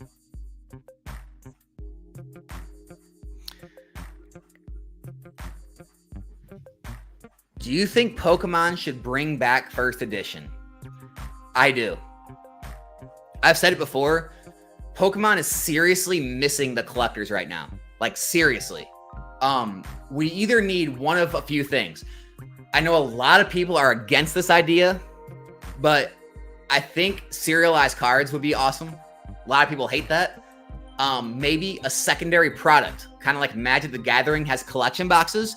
Maybe make a collection box type Pokemon packs that have the serialized cards in it, so the regular product can still be cheap for the players. So maybe something like that. Or yeah, first edition stamps, to where they do a small print run that they do not reprint, where it actually has the value rises quicker and more people collect it. The cards are more sought after. I just think Pokemon is really missing their collector base. They're so focused on the player base that they're not paying enough attention to collectors. Because in my opinion, again, if I was at Pokemon, I'd love to be in the boardroom. Say, in my opinion, you cannot have a set like Scarlet Violet base where the top hit is $30, right? You can't have the Obsidian Flames where the top hit is $40, right? You need to have top hits and sets in the hundreds, in my opinion, right? Thousands, preferably. Preferably, it'd be like one of these One Piece or other games where it's like $1,000 plus card, but at least multiple 100 plus, like multiple hundreds, really, for those high hits in the sets to make people want to continue to open the boxes and chase it. You're taking away the chase of opening cards when there's no value to the top hits. So yeah, I think Pokemon needs to create higher rarities or create products that are limited or serialized or a god tier rarity where it's one out of like 500, 1,000 something packs, one out of a case or one out of a pallet or something. They need a god tier rarity or something for collectors. I think they've swung so hard towards players, and they're just forgetting about the collector side of things. That's my opinion. So that's what I think Pokemon needs. So yeah, first edition stamp, I definitely think that'd be a good play. I really do. YouTube user, appreciate the love, man. Glad you made it back from the post office. I have to go to the post office as well. How would you grow on social media? Do sponsorships reach out to you? Can you explain a bit more about the primary source of income that just talked about? All my sponsors have reached out to me. Other people may have had success reaching out. I have enough people reach out to me, contrary to what people will say, like, oh, it's sold out. I've said no to 99% of the people that have reached out to me. The very few brands that I've said yes to, I liked. Love Arizona TCG. I like the guys there. Love the service. Love the website. Easy to use. Very fair pricing. I love Low Poppin'. I've bought a lot of stuff from Low Poppin'. Trusted source in the community, reached out to me early, got behind me when I was a small creator. We'd have a great relationship, and I like the guy. I've had other sponsors throughout time, like what was it? Into the AM spot. Hey, I'm wearing one of their shirts still. Look right here. Into the AM reached out to me. They said, hey, we'll send you a bunch of our clothes so you can try them out. They sent them to me, and I loved them. They fit great. They look great. I still wear them in videos to this day. And they said, yeah, if you do a video, will you do a video for us? Absolutely.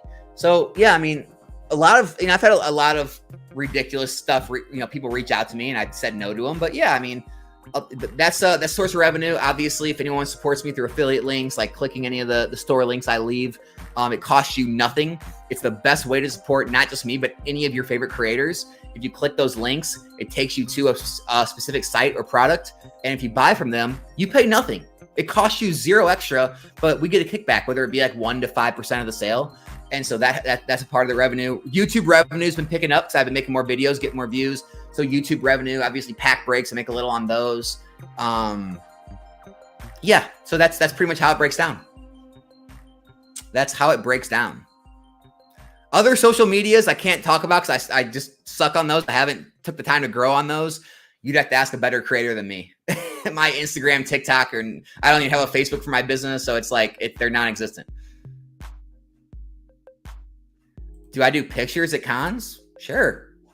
Come up to me. And dude, just a regular guy, guys. I'm not like, I have like 10,000 YouTube subscribers. It's cool, but it's nothing big. Like, come up and talk. Like, cool to talk with anyone.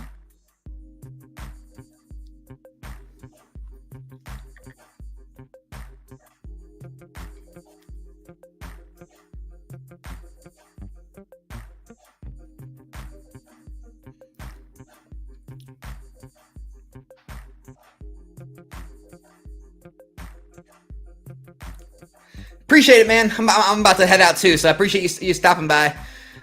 What percentage of the cards you grade do you keep for your collection or hold for potential appreciation? I've been keeping about 40%. Wow. Yeah, not that high. Like a handful. So out of my 50 to 100 card orders I send in, like I'll get 50 cards back. I'll keep like a handful, like 3 to 6, something like that.